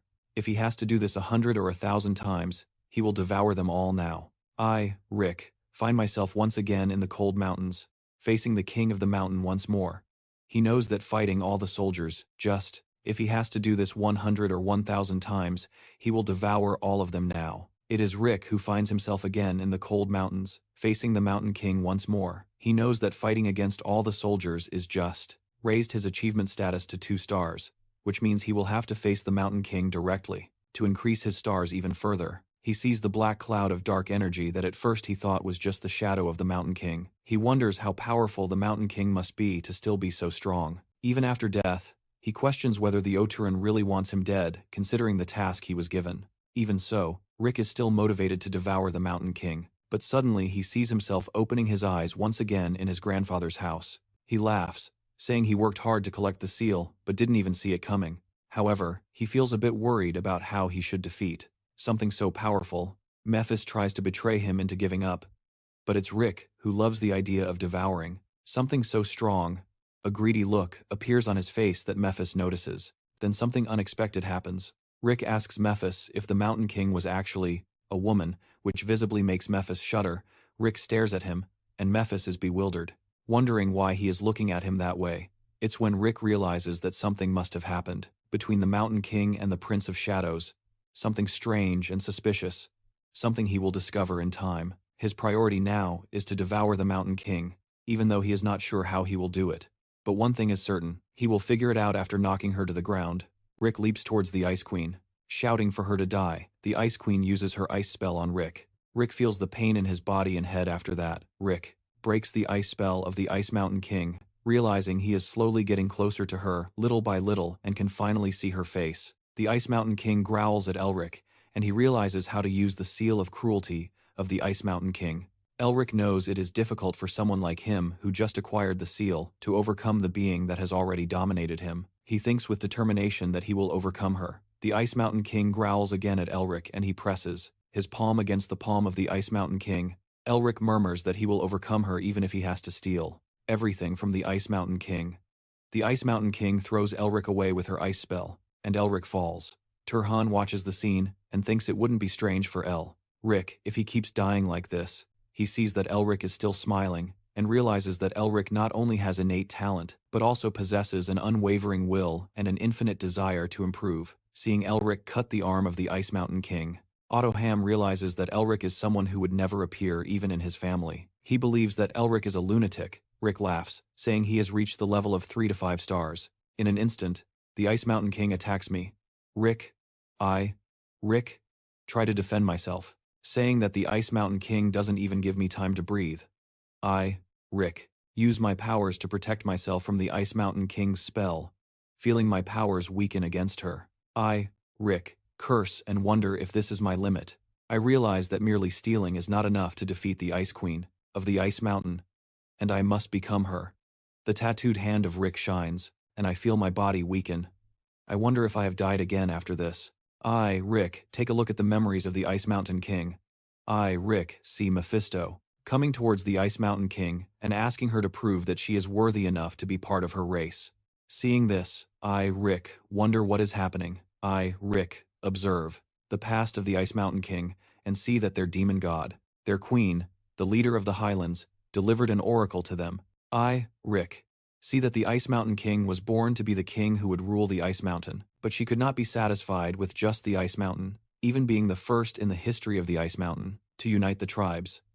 The Ice Mountain King decided to reclaim her former glory, saying that since they were once part of the powerful demon race, they would return once again to their rightful place. Rick, see in the memories of the Ice Mountain King that besides the common Ice Mountain, they made countless humans and demons kneel before them, and finally became part of the demon race once again. And even more, the Ice Mountain King tried to become a demon king, but the wall of an all-powerful demon king, Mephistopheles, was too high, and the Ice Mountain King had no choice but to taste the bitterness of defeat. However, the Ice Mountain King never stopped, and did whatever it took to enhance her true name and evolve her seal. The Ice Mountain King tells Elric that she took the first step and that he could receive the recognition of Mephistopheles, but she was blocked by a wall steeper than anything she had ever faced before. All forces attacked her team, and her comrades began to plead for their lives. The Ice Mountain Queen shouted at them, reminding them that they were members of the proud demon race and that there was nothing they could not accomplish. She recounts that Rick, saw Tohan Mervinger attacking them relentlessly. That was how they lost the war against the humans led by Tohan, and were repelled. Back to the Ice Mountain, the Ice Mountain King shouted to the High Frog, asking why the humans who already had everything could not allow creatures like them to have even a small part of it. Crying, the King of the Ice Mountain looks at me, Rick, and slowly rises. Rick, watch him with sadness. Then he touches his chin and says that despite the despair, she endured countless sufferings to reclaim the glory of her race. He tells her that he appreciates her, recognizing that it is a great, noble duty from the past after that battle. The Turhan established himself on the Ice Mountain to watch over it through countless battles. The two came to respect each other and spent a lot of time together. However, the Queen of the Ice Mountain, unable to completely free herself from her ambitions, ended up becoming a monster and met her end at the hands of Ottohan. In the present, the Queen of the Ice Mountain tells me, Rick, that I must be the descendant of whom Ottohan once spoke, smiling at Elric. She said that seeing how he erased a part of her obsession and even cut off his arm, it seems that Ottohan's bravado was not mistaken. Elric immediately apologizes, expressing regret for his lost arm. The King of the Ice Mountain laughs and tells him that even having ended this way, unable to abandon her ambitions, she is still a king and a warrior who once led her race. She says she does not need pity from her enemy. Upon hearing this, I, Rick, am somewhat shocked. The King of the Ice Mountain continues, saying that it seems the time has finally come to end this long battle. She says it is time to apologize to her people and honor their sacrifices. She admits that she regrets having wished to be part of the demonic race, realizing now that simply being happy with those she loved would have been enough. Watching her, Rick realizes that the Queen of the Ice Mountain is being consumed by demonic energy. He wonders what he should do upon seeing her awaken her powers. He remembers that his opponent is the Queen of the Ice Mountain, the ruler who united the vast Ice Mountain, the greatest warrior of the Eates, and an enemy he must overcome. Rick knows he must use all his strength to defeat her, both out of necessity and as a sign of resolute respect. Rick decides to show her the greatness she had built. They glare at each other, grinding their teeth, the anger in their bright eyes burning stronger than ever. In the next second, they enter into battle against each other as they use their powers. The King of the Ice Mountain attacks Rick with his axe, and he grits his teeth, knowing he needs to become him. They continue to fight, and it is Rick who starts to feel strange, realizing that he is enjoying it, even though it is clearly a life or death battle. It is Rick who attacks the king of the Ice Mountain with all his anger and wonders why this feels fun. He realizes that he can feel the days filled with happiness that the king of the Ice Mountain spent with Otto Hahn. The Ice Mountain King pushes Rick away, but he blocks his attack. They both jump and land in front of each other. Once again having reached their limits, they prepare for the final blow. Knowing that the battle will be decided at this moment with the technique that brought countless races to their knees, which is the secret art of the Ice Mountain King, ice break. They both stared at each other and pressed their palms together. The ice begins to crack, and it is Rick who delivers the final blow. The Ice Mountain King laughs and thanks Rick. In the end, it is Rick who looks down and gasps. His eyes widen upon seeing the tears on the Ice Mountain King's face. Then the Ice Mountain King smiles and begins to disappear in a bright light. When it completely vanishes, it is Rick who notices the flowers. Blooming in the place where he was, he wishes that his soul rests in peace and realizes that his first mission has come to an end. Turhan applauds Rick and praises him, saying that he really succeeded. Swallowing the Ice Mountain King Elric asks him if the first mission is very difficult. From the beginning, Turhan replies that in their family, everything is possible. He tells Elric that he cannot call himself a Mervinger if he cannot overcome something like this. Elric sighs and realizes that is why Chan calls the Mervingers. Selfish Turhan walks towards Elric and admits that he is still surprised. He tells Elric that even having talent he thought it would take at least 1 to 3 years. Turhan tells Elric that he never imagined that a person like him who learned magic just a few years ago would be able to defeat the Ice Mountain King. Elric corrects Turhan, saying that it has only been 1 month since he learned magic. Elric counts on his fingers and states that since a month has passed here, now it is 2 months. Turhan tells Elric that he is terrible at making jokes. Elric stares at him seriously, and Turhan asks if it really isn't some joke. Egotist of Mervinga. Elric sighs and Turhan laughs. He hugs Rick, saying that he definitely has a good eye for people. Rick tries to quote what Otto Ham was saying earlier. Otto Ham curses Rick while laughing and hugs him tighter. Rick shrinks in pain. When Turhan's beard hurts him, then Turhan wonders how the final moments of the Ice Mountain King were, and Rick replies that he was smiling. And upon hearing this, Turhan feels relieved. Elric leans in and thanks him for everything. Turhan advises Elric to be careful on the way back. Elric tells him that he probably won't be able to visit frequently, to which Turhan reassures him, saying that he understands the position of head of a family is a full task. Elric begins to leave, but suddenly turns and asks Turhan how he will get out of here. Turhan laughs and tells Elric that he has already left countless times. He asks Elric if he doesn't remember. Elric looks at him confused, while Turhan throws an ice crystal towards Elric. Elric finds himself back in the place and curses Otto Hahn, worried about his handsome face, while Mephisto laughs at Elric. Rick shouts, asking who kills someone without warning. Mephisto asks Rick if he devoured the Ice Mountain King, and Rick discovers his tattooed hand. He responds that it just happened.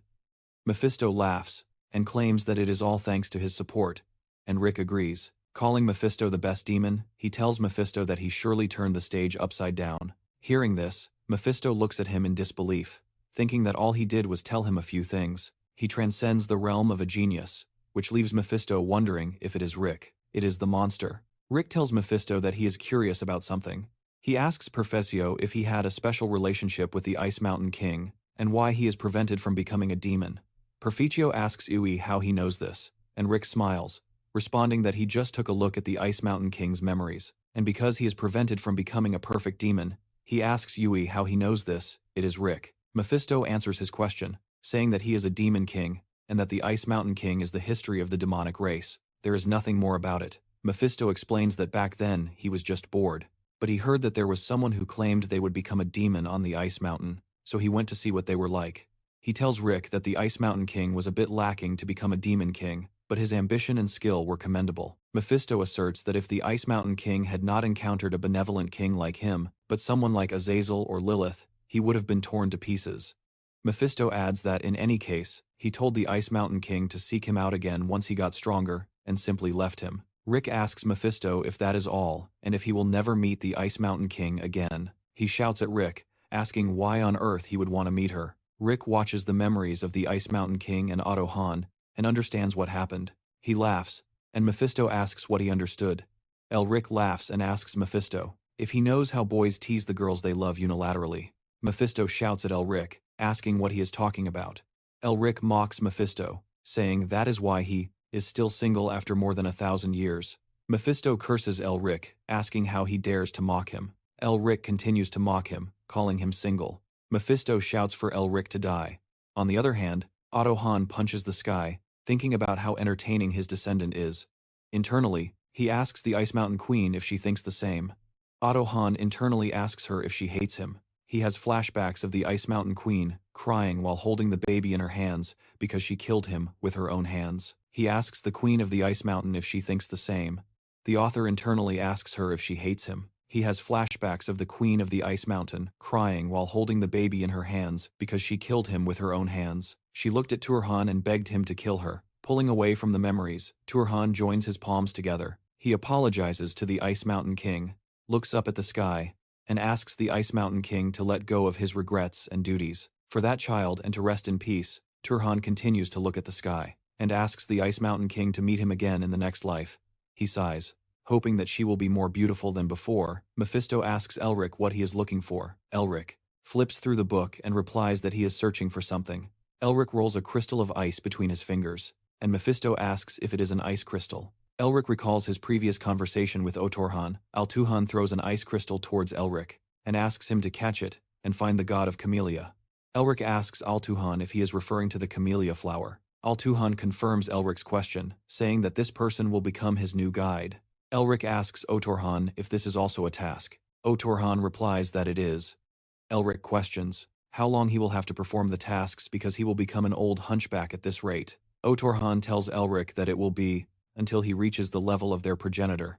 Elric looks at Otorhan with confusion, and he tells Elric that he knows he must have many questions, but all will be answered naturally over time. Otorhan explains that the progenitor both accomplished and left many things on this earth.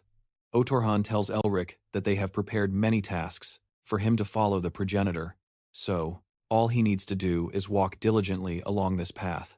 Elric agrees, saying that he will just make sure to take this ice crystal with him. Turhan apologizes to Elric for placing this heavy burden on him, saying that this path is one that only he, the Lord of Mervinger, can tread. He asks Elric to go and perfect the winter. Elric informs Mephisto that he was instructed to take this ice crystal to the god of camellia. Mephisto laughs and says that the other one is trying to create winter. He asks Mephisto if he knows what winter means. Mephisto replies that he knows it, as his 4 abdominal seasons that haunted kings and demons like him. Elric asks Mephisto to tell him more about it in detail. Mephisto asks Elric why he would do that. Elric offers a 4-day exemption from Edil. Mephisto smiles, asking how long the exemption from Edil will last. Elric grits his teeth and adds a silence exemption to his offer, saying that he will not do more than that. Mephisto laughs and agrees. Mephisto begins to explain that there are 4 vassals who helped his progenitor to raise the foundation of Mervinga. Mephisto tells Elric that their names are Summer, Autumn, Spring, and Winter because their personalities and characters matched each of the seasons. The demons called them the 4 seasons. He informs Elric that, among them, the Turhan matched the winter. Mephisto tells Rick that anyway, the fact that someone like that has been left behind as a guide for the assignments would mean that the Turhan is trying to pass on to him the power that he once had. Hearing this, Rick wonders if once this task is completed, he can also receive tasks from the other 4 seasons. Obtaining the powers of the 4 seasons would mean that he could become as strong as the progenitor they watched. Rick looks at his tattooed hand and wonders if he can continue to absorb seals as powerful as the Seal of Cruelty, or even stronger, so that it is not impossible to rebuild the family. He asks Mephisto what is important about this ice crystal for the god of camellia. Needing it, Mephisto replies that the ice crystal is the core of winter, formed only in the deepest parts of an ice mountain, covered with perpetual snow. Mephisto adds that, in other words, it is the egg of a spirit, and since the camellia is a flower that blooms in winter, there is no better vessel than the ice crystal. Rick asks where he has to go to find the god of camellia. Mephisto replies that it is probably at the Temple of Flowers somewhere to the north. Rick looks at Mephisto with disbelief, and confesses that he has only heard of it in stories. He asks Mephisto if it really exists. Mephisto confirms his suspicion, and replies that the noisy bastard is probably guarding the temple. Rick knows that he can only be sure after consulting the records in the Imperial Library. He stares at Mephisto and realizes that he is being too friendly. Rick wonders what Mephisto is planning. This time, Rick notices that Mephisto's spiritual form has become a little more vivid. Mephisto smiles, realizing that Rick seems to have noticed that his power has returned a bit. He laughs, thinking that Rick has no choice but to get stronger. Through the tasks, Rick realizes that although the tasks make him stronger, they also make Mephisto stronger at the same time. He thinks he might be reviving a great demon king, who will plunge this world into despair. Mephisto notices the strange expression on Rick's face and laughs, thinking that Rick must be scared. Mephisto knows that he is uncomfortable with the idea of letting the Mervinger get stronger, but he can't do anything because his recovery is a priority. He sees Elric smiling in a frightening way, and wonders why he is smiling again, and if he has gone insane. It's Rick laughing, thinking that this means he can take even more from Mephisto. He knows that for Mephisto to regain his power and escape him, he will have to become stronger. And Rick tells Mephisto that, since he has done everything he needed, they should go back up, as they begin to ascend. Rick tells Mephisto that it was difficult to come down here just a month ago, but now it's a piece of cake. Mephisto tells Rick that he is truly egocentric to the core. Rick asks Mephisto if he will go to where the Crimson Eye tribe is, since he needs a guide. Rick knows he isn't sure if it's because he has been in conflict with the Yetis for so long, or because he swallowed the seal of the Ice Mountain King, but he kind of wants to see them. Rick's eyes widen when he sees the dead bodies of the Yetis and blood everywhere. He wonders what happened here. Mephisto looks around and observes that they were killed slowly, when they could have been killed instantly. They must have been used for entertainment. Mephisto says he doesn't know who did this, but they have a much more atrocious nature than most demons. Rick claims he feels like crap. He thinks that since the Yetis are monsters, they can die at any moment. Rick knows that although he has killed many Yetis, he never treated them like toys. Rick grits his teeth when he feels an uncomfortable sensation. He wonders if it's because he swallowed the duty of the Ice Mountain King. Rick calms down, reminding himself that he is not the Ice Mountain King, and does not have the right to feel pity for the Yetis. In the next moment, he sees something on the snow layer. He starts digging through the snow, and pulls out the dead body of a child. Rick screams in sorrow, realizing that this is the child who welcomed him enthusiastically when he came here before. He asks Mephisto if this is the work of the people from before.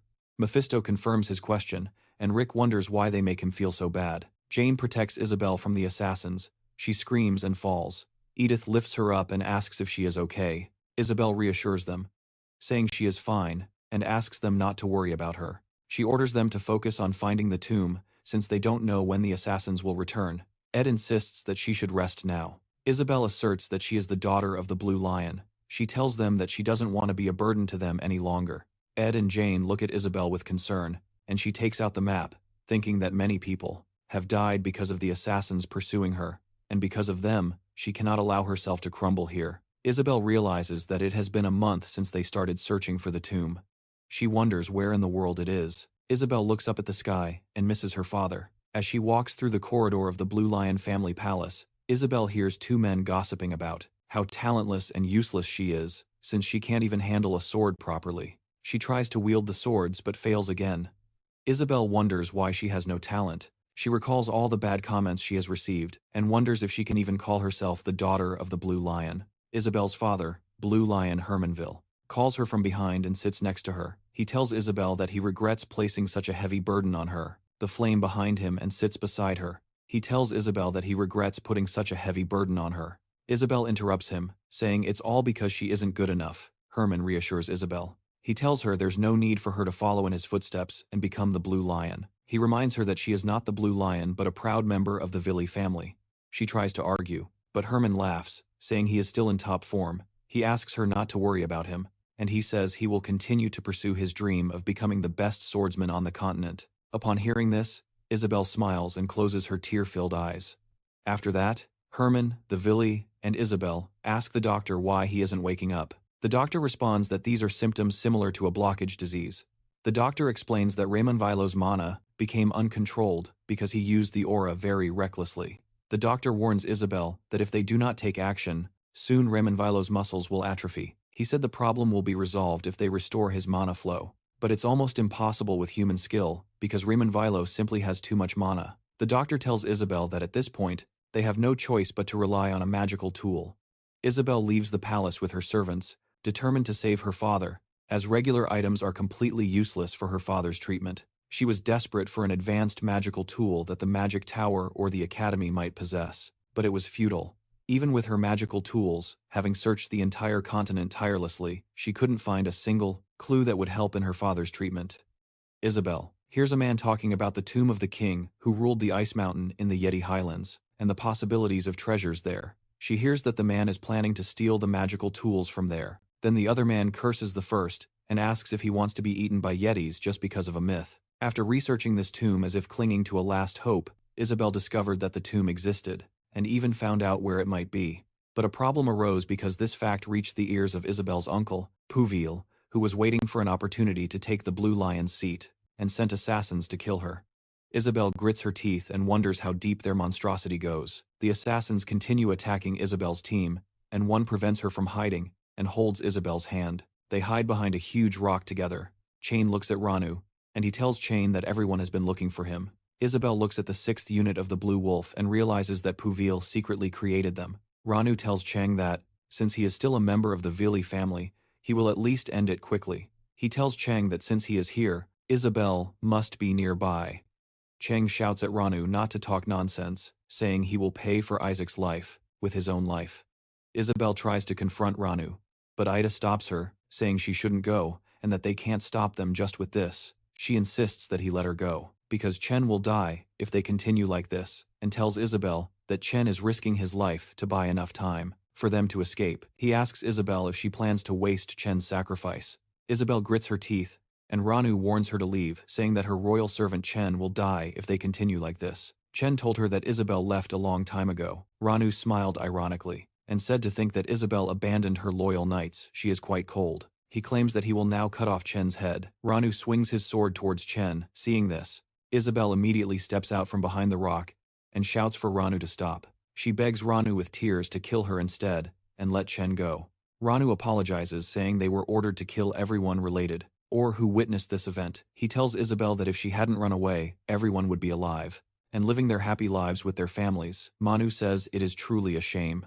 Upon hearing this, Isabel realizes that innocent people died because of someone like her. She decides to put an end to this, but suddenly, Ranu sees someone on the branch of a tree and asks who is there, and Rick transforms and replies that he is just a passing demon. The assassins look at Rick, and he curses them. Ranu asks Rick if he is some kind of demon worshipper, and if this is some kind of avant-garde nonsense. He tells Rick that he would have lived if he had just passed by. Ranu's eyes widen when Rick uses his magic spell and lands on the ground. Ranu asks Rick who the hell he is. Rick asks Isabel if she is okay. Isabel looks at Rick in astonishment and replies that she is fine, and asks if he is also okay. Rick responds that he is fine seeing Rick on the ground. The Blue Wolves wonder if all mages usually land like that. The Blue Wolves wonder why Rick is not getting up, or if he might be embarrassed.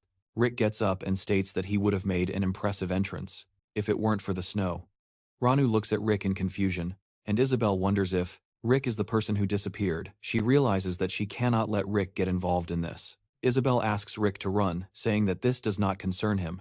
Ranu tells Isabel that he already told her that they will leave no witnesses. He orders his team to eliminate Rick. Seeing this, Rick looks at Ranu and says that something like benevolence is wasted on trash like him.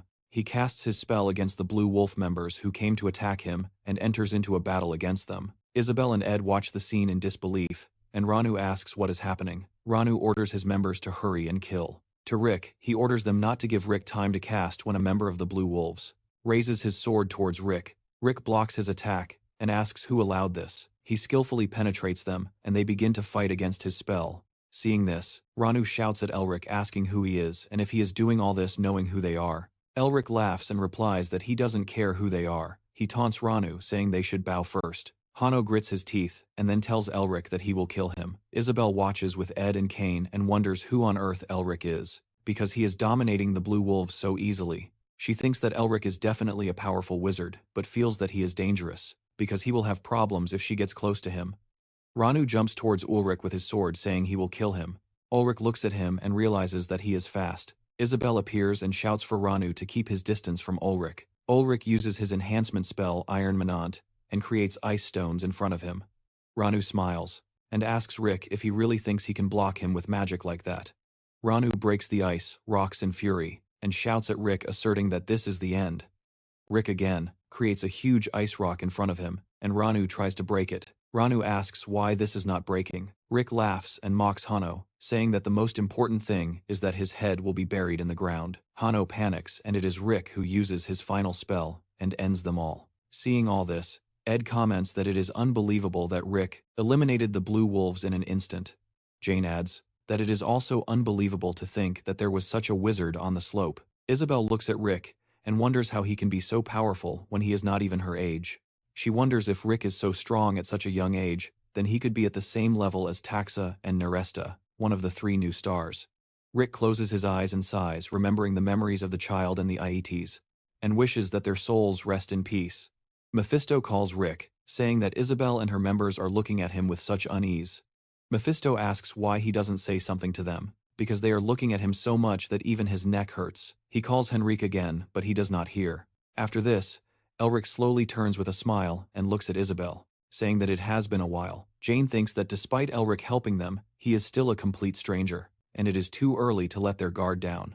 She thinks that Elric is as dangerous as the Blue Wolves, if he has any hidden motives. Isabel kneels before Elric and thanks him for saving her. Ed and Kane look at Isabel incredulously and ask how she can kneel to Elric. Elric immediately says that she doesn't need to go that far. Isabel also orders Kane and Ed to kneel before. They obey Isabel and thank Elric for saving them. Mephisto comments that it seems Isabel knows what courtesy is, unlike Kane and Ed. Elric says he just did what anyone would do and asks them to stand up.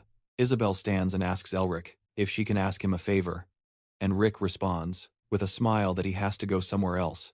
She holds his hand in her palms and says she would like to make a request, and Rick looks at her hand and then at Isabel. After that, their carriage moves through the dark place, and Rick sits in front of Ed and Isabel.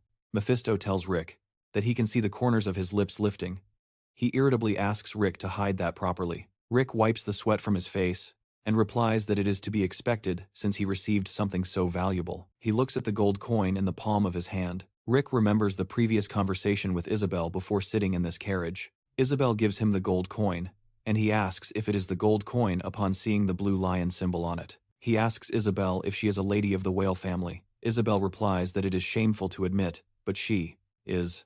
Rick realizes that this explains why she is so exceptionally beautiful, a flower without fragrance. Isabel.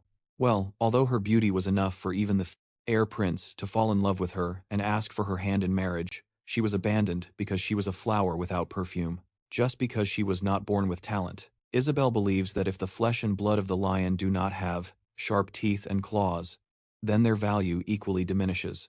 Rick looks at Isabel and remembers hearing that she was living as a recluse on her estate. After some time, the marriage was dissolved. He steps back. He smiles and introduces himself, saying it is an honor to meet the only daughter of the Blue Lion. Isabel asks him why it would be an honor to meet someone like her, and Rick responds with a smile, that it is okay to have confidence. He tells her that from what he saw, even in her city, it is something that would not shame the name of the Blue Lion. Isabel thanks him for his encouraging words. Henry reminds Isabel that she mentioned something about a commission for him. Isabel replies that she has nothing at the moment, but she is embarrassed. He wants them to accompany him to the imperial capital. Kane tries to interrupt, saying they haven't found that place yet. Isabel tells Kane that she doesn't want to lose them, due to her own greed. She states that she will meet her uncle to negotiate with him first. Upon hearing Isabel talk about her uncle, Rick realizes that those knights from before seem to be part of the whale family as well. He wonders if there are some internal fights within the whale family, because he heard that the Blue Lion was sick with something similar to the blocking disease. Elric's eyes widen when he realizes that he could use this to make the Blue Lion indebted to him. He begins to speculate what would happen if the revived Mermgander joined the Blue Lion. Elric imagines it will be a true spectacle.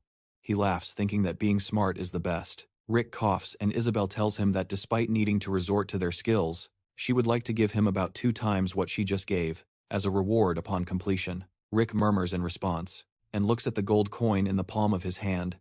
Isabel assumes that Rick cannot do this, and reaches out to take the gold coin from. Rick immediately holds her hand, and states that he will escort them safely. Now back at the carriage, Mephisto asks Rick why he needs money, when there are tons of treasures in that Shine's nest. Rick responds that he has a plan, and asks Mephisto not to say something like that, if he has never been cold and hungry before. Rick looks sternly at Mephisto and asks what he should do, when he has no money with him now. He tells Mephisto that it may not matter to him since he is an insignificant ghost, but humans need money to eat and sleep. Mephisto sighs and comments that this is the problem with humans, and Rick tells him that this sound conduction thing is quite convenient, and he can send words to the target he wants with just a small amount of mana. Mephisto smiles and tells Rick that he only taught him because he was so silently irritated with him. When other people were around, Rick laughs and teases Mephisto, calling him a chatterbox, saying it's no wonder. He hates being quiet so much. Mephisto looks furiously at him and asks how he dares. Isabel looks at Rick and notices that he isn't saying a word. She wonders if it's because she hired him, but she knows she needs his help. Because if her Uncle Paul sends even stronger blue wolves, there is no way the three of them can block them. In her Uncle Isabel's palace, Powell rises from the throne and asks if Troop 6 has been annihilated. The member of the Blue Wolf bows before Powell and apologizes with tears. Powell tells him that if he is regretful, then he shouldn't have done something to regret in the first place. Powell finishes him off with his sword and asks Hilton what he thinks Isabel will do. The leader of the Blue Wolf team, Hilton, he responds that since traces of Isabel have been confirmed leaving the Ice Mountain, she will probably return to the Imperial capital. Paul asks if Isabel is returning to the Imperial capital, then does that mean she will try to negotiate with him? Hilton replies that it is very likely to happen. Paul puts his sword back in its sheath and asks how a girl as incompetent as Isabel can try to negotiate with him. He tells Hilton that he only has one chance. The carriage arrives at the estate, and Jane informs Isabel that they have arrived. Isabel smiles and says that they arrived in just 2 days without resting, so she is feeling quite stiff. Isabel smiles and says they arrived in just 2 days without resting, so she is feeling quite stiff. Mephisto's body aches all over, and Rick laughs, calling him a floating ghost. He asks Mephisto why he is upside down. When he knows that the correct posture eases the mind, Rick looks outside the carriage and sees the Blue Wolves. He looks into their memories and sees Hilton with other members. Hilton orders them to also gather the squad. Blue Wolf, he tells them that they must mobilize the most powerful squad for something so trivial, because Isabel's return to the capital is no different from a declaration of surrender. Hilton asserts that a hunting dog must act as such. He says that Isabel will undoubtedly pass through Latent if she is coming from the Ice Mountain to the Imperial capital. Hilton orders other members to turn that place into Isabel and her people's tomb, emerging from the memories. I laugh, wide-eyed. Isabel looks at the Blue Wolves and says she hoped they couldn't move freely since the Lord governs this place, but she never expected it to come to this point. Jane asks Isabel if they should go back. Isabel shakes her head, saying they have already drawn the attention of the Blue Wolves, and that will only make them more suspicious. She asks Tim to abandon the carriage, saying they must leave here secretly and find another place. It's Rick who interrupts, saying there is no need to do that. Isabel asks what his plan is. Rick smiles and uses his display magic. The carriage begins to move, passing by all the Blue Wolves without drawing their attention. They arrive at the location and exit the carriage. Isabel asks Rick what magic he used, and Rick laughs, responding that it is just a simple illusion magic that makes his appearance look like something else for a moment. He adds that it is nothing more than a hypnosis that can be undone with the slightest shock, so they need to be careful. Isabel thanks Elric, saying they entered the city safely because of him, and that she is grateful from the bottom of her heart. Elric asks them to stay here for a night and says he will return soon because he has some matters to resolve. Isabel asks him to come back safely. Rick and Mephisto begin to walk through the city streets. Mephisto asks Rick why he bothered to use illusion magic when he could have simply taken care of everyone. Rick responds that he didn't want to fight, when he didn't even know the scale of his enemies. Rick adds that he also needs to conserve his mana for emergencies. Mephisto questions Rick about what he thinks the soul speech and seals are for, and if he is just being lazy. He asks Rick if he should go to the academy or something like that soon anyway. Rick responds that he should, but he needs to figure something out first. Rick informs Mephisto that he needs to know what kind of situation their dean is in so he can prepare to defeat him. Mephisto smiles and exclaims that he doesn't know who the dean is, but that he is a man of little luck because he is being marked by Rick. He needs to know what kind of situation their dean is in so that he can prepare to defeat him. Mephisto smiles and exclaims that he doesn't know who the dean is, but that he is a man of little luck as he is being marked by Elric. Rick sighs, and they continue walking. Mephisto tells Rick that he felt something similar to mana coming from those nights. He asks Rick what that was. Rick tells Mephisto that he thinks the aura current didn't exist in his time. Mephisto is confused, and it's Rick who explains that mana is originally a blessing given to wizards, but over time, even martial artists developed a method to apply mana to their bodies. Rick adds that, while wizards use magic by creating mana circles in their hearts, martial artists strengthen their bodies by channeling aura currents around their dantians. Rick tells Mephisto that just as wizards are ranked as 6th Circle wizards, 7th Circle archmages, and 8th Circle sages, martial artists are ranked as 1st current users, 2nd advanced in current, 3rd experts in current, 4th masters of current, and 5th superior in current. Rick informs Mephisto that Isabel's knights are around user rank. Mephisto asks Rick if there are only 5. Rick replies that there are usually 5, but there is one exception, and only one person has formed more than 5 currents. Mephisto asks who that person is, and Rick says that person is the Golden Lion. He informs Mephisto that the Golden Lion is considered the strongest being on the continent. Mephisto comments that it's an arrogant name, and that it is nothing but human standards. Rick tells him that the Golden Lion was a peer of his grandfather, who was one of the greatest in the history of Mervinger. Mephisto smiles, and tells Rick that he would love to meet the Golden Lion one day. When they finally arrive at the location, Rick notices that Mephisto is stuck in something again. He decides to focus on important things and buys newspapers for a month to find out what happened during the time he was absent. On the other hand, Veru asks Lebern if it has still not been resolved. Kai kneels before him and apologizes, saying that the Neresses are guarding the hospital like an impenetrable fortress, which makes Veru curse. Then he informs that since his conquest, the discovery of the nest has been commented on by academic circles and the press. He is far superior to the other candidates for the approval rankings in the election for director. Then Vero says that one never knows what will happen if he doesn't get the excavation licenses for the nest. He declares that he wants a crushing victory. Leben asks Veru to simply give him his order. Jin orders him to pressure the Neresses even more. Then Leben goes to Xian and informs him that the pressure placed on the transfer of excavation rights for the nest by academic spheres and the press is serious. He tells Xian that this situation is no different from stabbing his supervising teacher in the back. The academic circles are in an uproar upon hearing this. Mephisto smiles and tells Elric that he would love to meet the Golden Lion. One day, when they finally arrive at the location, Elric notices that Mephisto is stuck in something again. He decides to focus on important things and buys newspapers for a month to find out what happened during his absence. On the other hand, Veru asks Lebern if it has still not been resolved. Kai kneels before him and apologizes, saying that the Neresses are guarding the hospital like an impenetrable fortress. This makes Veru curse, and then he informs that since his conquest, the discovery of the nest has been commented on by academic circles and the press. He is far superior to the other candidates for the approval ratings in the election for director. Then Vero says that one never knows what will happen. If he does not obtain the excavation permits for the nest, he declares that he wants a landslide victory. Leben asks Veruca to simply give him his order. Jin orders him to pressure the Neresses even more, so Leben goes to Xian. He informs that the pressure placed on the transfer of excavation rights for the nest by academic spheres and the press is serious. He tells Xian that this situation is no different from stabbing his supervising professor in the back. The academic circles are in an uproar upon hearing this, and informs that the pressure placed on the transfer of excavation rights from the nest by academic spheres and the press is serious. He tells Xian that this situation is no different from stabbing his supervising professor in the back. The academic circles are in an uproar upon hearing this. Behind the scenes, the academic circles are in an uproar upon hearing this. Chan sadly cries about what his sister impresses him with every single day, and Rick hasn't contacted him not even once.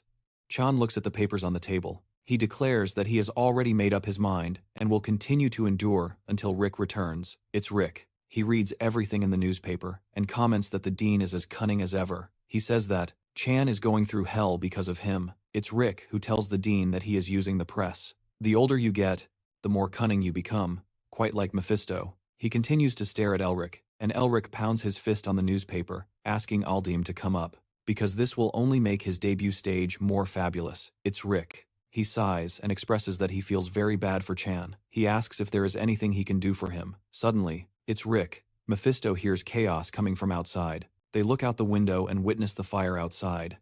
It's Rick who grits his teeth and opens the gate. They witness the fire burning everywhere. Tane asks Isabel if she trusts Elric. Isabel responds that he saved her. Tane expresses his concern, saying that Elric may not be a subordinate of Paul Wale, but he could be an assassin sent by the other 7 lions, targeting the main property. Tane adds that he cannot be sure, but they must prepare for this possibility. Isabel understands where Cheng is coming from, but realizes that he has become overly protective since the time they were attacked on the ice mountain. Isabel tells Cheng that she understands what he is trying to say, but she asks him to keep in mind that doubting Elric is also doubting her decision. Ed and Cheng look at Isabel in disbelief. She remembers Elric's face and realizes that she trusts him, thinking that the expression Elric made that day is something only a just person can do. Cheng says he understands, but that Elric is a mercenary who only wants money, and Sobel denies it, saying that Elric probably did it on purpose. Ed and Cheng look at her confused.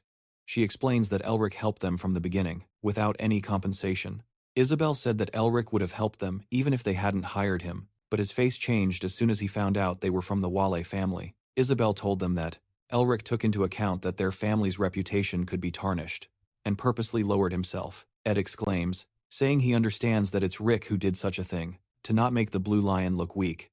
Isabel smiles, and starts to say something to Kane, but suddenly the place explodes due to the fire attack.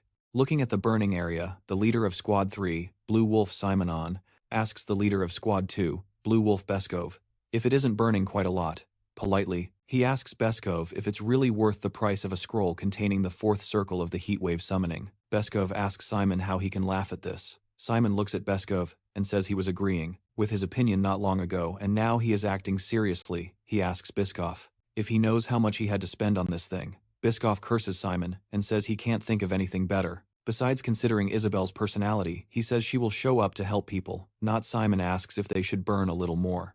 Beskov tells Simon that Team 6 has been eliminated, and according to Hilton, there are at least 3 or more missing enemies. He informs Simon that Hilton said to be careful, as there may be wizards among them. Simon asserts that he could take out those weaklings from Squad 6. With his eyes closed, Simon tells Beskov that he and Hilton worry too much. He smiles, saying that since he came all this way, it would be great if they were strong enough to entertain him. Beskov agrees, and asks him to order his team to find Isabel and eliminate everyone except her. Isabel continues to crawl, to protect herself from the fire. She hears someone asking her to hide. Isabel looks for Ed and Cheng and asks if they are okay. She witnesses people crying and mourning their losses. Cheng begs her to run. Isabel grits her teeth and grabs her sword. She feels filled with rage at her helplessness, because she wants to confront them head-on and save the people. But Isabel knows she has neither the power nor the talent to stop them. Isabel stands up, telling herself that she doesn't want to run and live such a shameful life. She remembers Eric's motivational words that he told her and realizes she wants to become like him. Isabel begins to step out. Thinking that she is a member of the Weo family, the protector of the Empire, she decides that even if she might die, she will fight until the end. Suddenly Isabel sees the fire starting to extinguish. She wonders what happened, but then realizes it was Elric, and understands that it was him. Isabel sees Elric freezing the area with his mana, and everyone starts murmuring that they are saved. Seeing Elric, Isabel thinks she doesn't know how long it will take, or it might be impossible, but she wonders if one day she will be able to stand by Elric. Elric asks Mephisto why the knights are killing innocent civilians. Mephisto replies that the anger of the Mervingers is usually dormant, but does not easily extinguish once it breaks. Mephisto explains that this is something he knows very well. As someone who confronted them in the past, he said that, unlike normal humans who make mistakes when they lose their reason, they become calmer, more relentless, and much stronger. I see that he stays in the tower and looks down at the blue wolves. Mephisto smiles, saying they seem to be more numerous and are much stronger than those he faced last time. He questions Elric if he thinks he can win now. Elric replies that it will be difficult, because he is not sure how long his mana will last, and he also cannot use magic freely among all these civilians. Mephisto asks Elric why he is not running. Then Elric tells him that there is a saying in his family, that those with power have the obligation to prove they are worthy of it, and Elric uses his power, and states that is why the Mervingas have always been at the forefront of all wars. The Blue Wolves, they recognize the magic of the 4 rings of the man, and know it's better not to oppose him. They wonder if he came from Turi, and if that is the case, they cannot mess with Turi. Their hearts fill with fear. Beskov knows all the wizards of Turi, and does not recognize the man, so they decide to be cautious and plan to leave as soon as they get Isabel, and if the wizard interferes, they have orders to kill him. However, the Blue Wolves cannot move.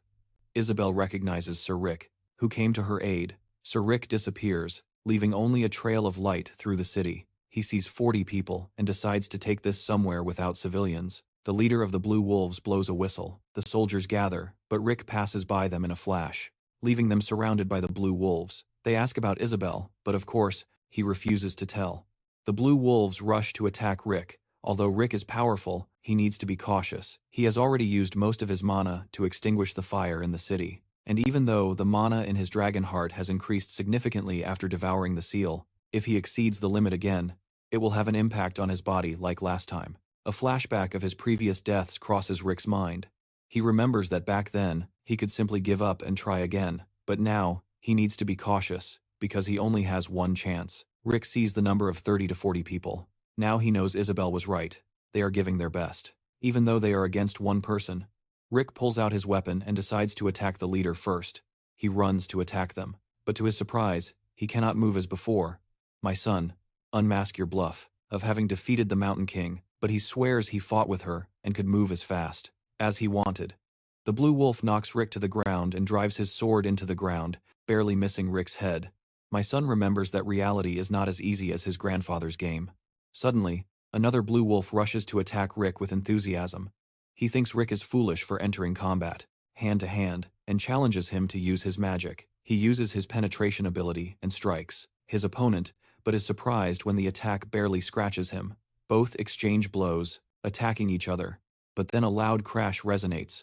A fog envelops them, making it hard to see. The fog dissipates, and the blue wolves think they have cornered Rick, like a rat, but then a flare lights up the sky. He just wanted to gather them all. A magical spell is activated around them. They underestimate Rick's magical ability, thinking it won't work. But then someone notices something.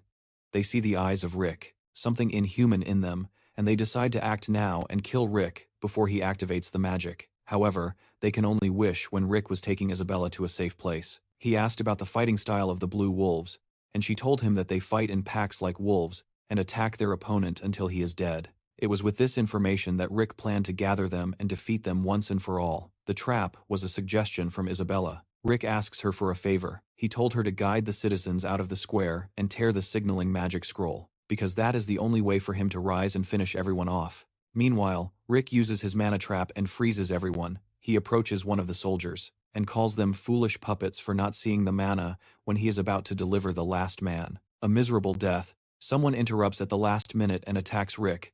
The blue wolves had a second formation watching. The way Rick lured them to kill everyone at once also impressed the blue wolves. They admire his confidence and strategic plan, but then notice a malicious smile on Rick's face, which makes them wonder if he knew they were spying on him. However, they do not believe it is possible, and if he knew, they think Rick would not have chosen to use a mana trap.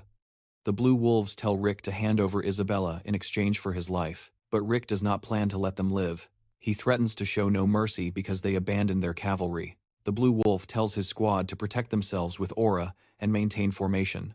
He rushes to attack Rick, but Rick dodges the blow. Rick counters with the Rust Curse spell, but it does not work. He then tries another attack, but fails again with the spell. Subsequently, Rick is also much weaker. He wonders if it is because of the seal of the Mountain King, because all spells except ice have become weaker. He questions whether he needs to acquire more seals to cast powerful spells of another nature. However, even using a seal is not easy. The seal of the Mountain King is difficult to use. In the mountains, Rick could draw his energy from the ice, but in a city, his ice abilities will not be as effective or efficient in terms of mana. But Rick has other ways to get out. He summons the blizzard. The blue wolves struggle to stay on their feet as the blizzard continues to grow stronger. Finally, their leader decides to end this now. He tells everyone to attack. But to his surprise, they all turn to ice. Rick's ice poison freezes anything that comes into contact with it, and the blue wolves made a mistake trying to block it. Instead of backing down, the blue wolves had never seen a magical spell like this. Rick tells them it is just his ice magic, combined with a curse. The blue wolves now realize that the squad leader made a mistake by sending them. Thus, the blue wolf threatens Rick for crossing their path and says that the leader will cut off his head. But before the blue wolf could say anything else, Rick killed him. Spreading his blood everywhere, he said he would not be alone in the afterlife, because the leader would be next. Meanwhile, just outside the town square, some of the blue wolves manage to escape thanks to Bestoff, and they have the scroll that contains the AC 6-ring fire wheel spell. They feel ashamed for fleeing the fight like cowards, but the leader tells them to keep running. He tells them to burn the city, burn everything, and even kill Isabel if necessary. But their only task is to turn the city to ashes. Mephi sensed the cunning plans of the blue wolves and alerted Rick about it. Suddenly, a huge explosion occurs in the city. Mephi thinks that humans are crazy and hypocritical. They are more evil than demons because they pretend to be noble while devastating cities.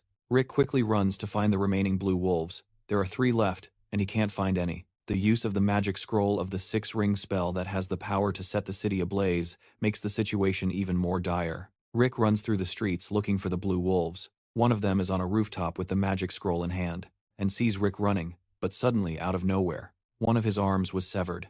It turns out that the invisibility cloak Rick gave to Isabel kept her hidden the whole time.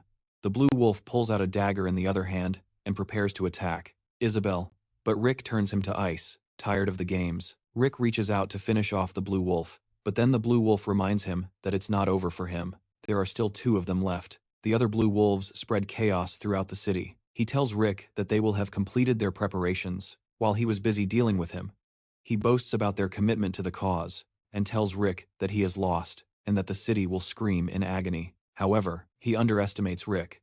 When Rick used his magic before, running through the city, he had already spotted the other 2 blue wolves and impaled them with ice. Realizing he was defeated, the leader of the blue wolves begs for his life from Isabel. He hurriedly pleaded and said he would talk to Paul well. However, Isabel is fed up with people dragging her family's name through the mud. She swings the weapon and finishes off the leader of the blue wolves. Rick notices Isabel trembling and tells her to take a moment. Isabel asks Rick to capture one of the blue wolves for her. She tells him how the knights of her own family never respected her for having no talent, and those who did only did so out of obligation because she was the daughter of the Blue Lion. The blue wolves who worked for her uncle Paul, well, never respected her and always gave her terrifying looks. The hatred for her was visible in their eyes. But now it is they who fear her. With Rick's help, she captures one of the blue wolves and tells him to inform Paul well that he will never be the Blue Lion. The blue wolf runs away in fear to deliver the message to Paul well. Isabel knows that it is not her they fear. In fact, they fear Rick. She feels sad about her fate and laments not having powers, but she also understands that she needs to pull herself together, and if she wants to be stronger, she will have to change her passive attitude first. Isabel's next action is to go to Konoe, where her father is. She plans to ask for help from some relatives who owe her father favors. Rick thinks it's a good idea to gather forces because no one would dare invade a place where the Blue Lion himself is. However, Isabel fears that she will lose the fight if her father's condition does not improve. If Rick helped, she might have a chance to win. But lions cannot ally with sorcerers. He has helped Isabel a lot, and she does not want to leave him now. But she has no choice but to say goodbye now. While Isabel continues to think about this, he hands her a dissertation. Isabel's father has a disease similar to avascularity, and the dissertation is the cure for avascularity, which Rick believes could help the Blue Lion. Isabel is surprised. When he hands over the dissertation for the cure for avascularity, she does not understand what it means until she discovers the truth. Rick apologizes for hiding his identity, but Isabel is still confused about the situation. He reveals that his name is Elric Merving, and he is the master of House Merving. He is also called the Duke of the Shining Star. The title was granted to him by the Emperor himself, after using Mervinger, the Star Mage, to defeat the demons. The title has royal status and is equivalent to that of a duke. The title does not offer much governing power, but it was granted by the Emperor himself, so it is an honor. The expression on Isabel's face changes from confused to shocked. He should be unconscious in the hospital, and was incapable of the abilities that Rick possesses. However, Rick tells her that he had his reasons for hiding his identity. He suffered from avascularity, and the dissertation he gave to Isabel is the cure he registered after experimenting on himself. Rick heard that the lion's condition is similar to his, so he thinks this could help the lion too. He tells Isabel that the Blue Lion would love to see her retaliate against the people who hurt him. Tears fill Isabel's eyes, and she wonders how she can repay everything he has done for her. Rick tells her not to worry because he will receive something in return. Tears stream down Isabel's cheeks, and she offers to repay him by making him a hero. While they try to rebuild the city, Mephi expresses his concern about him revealing his identity. However, Rick thinks that Paul Well will try to find him anyway, after he killed his blue wolves. Moreover, he has a unique magical signature, so finding him wouldn't be difficult, and since he is doing a favor to the Blue Lion, this could help him when he puts his family back on the map.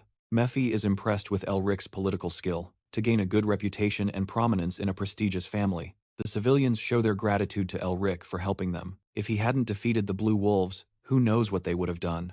An elderly lady asks him to stay, but he respectfully declines. Chen, the knight of the whale family, also shows his gratitude to Eric and thanks him for his help. He asks Kane what he will do next. Kane tells him that although it was Poe who committed this act, it was still a crime of Zueo, and as a knight of the family, he vows to stay and help those in need after this. He will go to Canoe and join Lady Isabel. My son is impressed with how they manage to manipulate people with sincerity, to make power seem bad. It is Rick who tells him that the nobles are trying to seek justice, not manipulation, with sincerity. As they depart, the civilians say goodbye and thank Elric for his help. Mephi thinks they seek justification, not justice. He then decides to pay a visit to the dean. Meanwhile, Dean Varric is furious with Leban for not bringing him the excavation rights. He yells at him that he hired him to get rid of the obstacles. And at this moment, Zana remains that obstacle. The dean threatens Labor's career in the academic field if he does not fulfill his job. He doesn't care if he needs to persuade the media or bribe superiors, as long as the work gets done. Dean Varric is frustrated, with only 3 days left until the election. If he doesn't secure those rights, he is doomed to fail. When Labor leaves, the room fills with a purple flame, and Lazuli enters the room. He asks Dean Veru if he wishes to join him now. Dean Veru asks Lazuli how he will secure the excavation rights for him and make him a minister. Lazuli tells him that everything has already been arranged and they are just waiting for the dean to join him. Jim Varric asks how they managed to do what he couldn't, but Lazuli says that if he doesn't trust them, it is better to cancel the deal. He says he trusts them and asks what they want in return. Lazuli replies that they want his support for Siesta, which Jim Veru finds very simple. He confirms, again, if that is really all they want. But Lazuli says with a mischievous smile that it is all they want. Meanwhile, in the city, people gossip about the events in the city of Lesson and the level of destruction that occurred. They sing tales about some wizard who took down the attackers and how they call him the hero of Lesson. It was Isabel who spread the rumors about Elric's heroic deeds to gain favorable public opinion for him. When she offered to make him a hero, she suggested spreading heroic stories about Elric so that when he is ready to reveal himself to the world, he has the favor of the public. On the other hand, this will help Isabel pressure Paul and build her own reputation.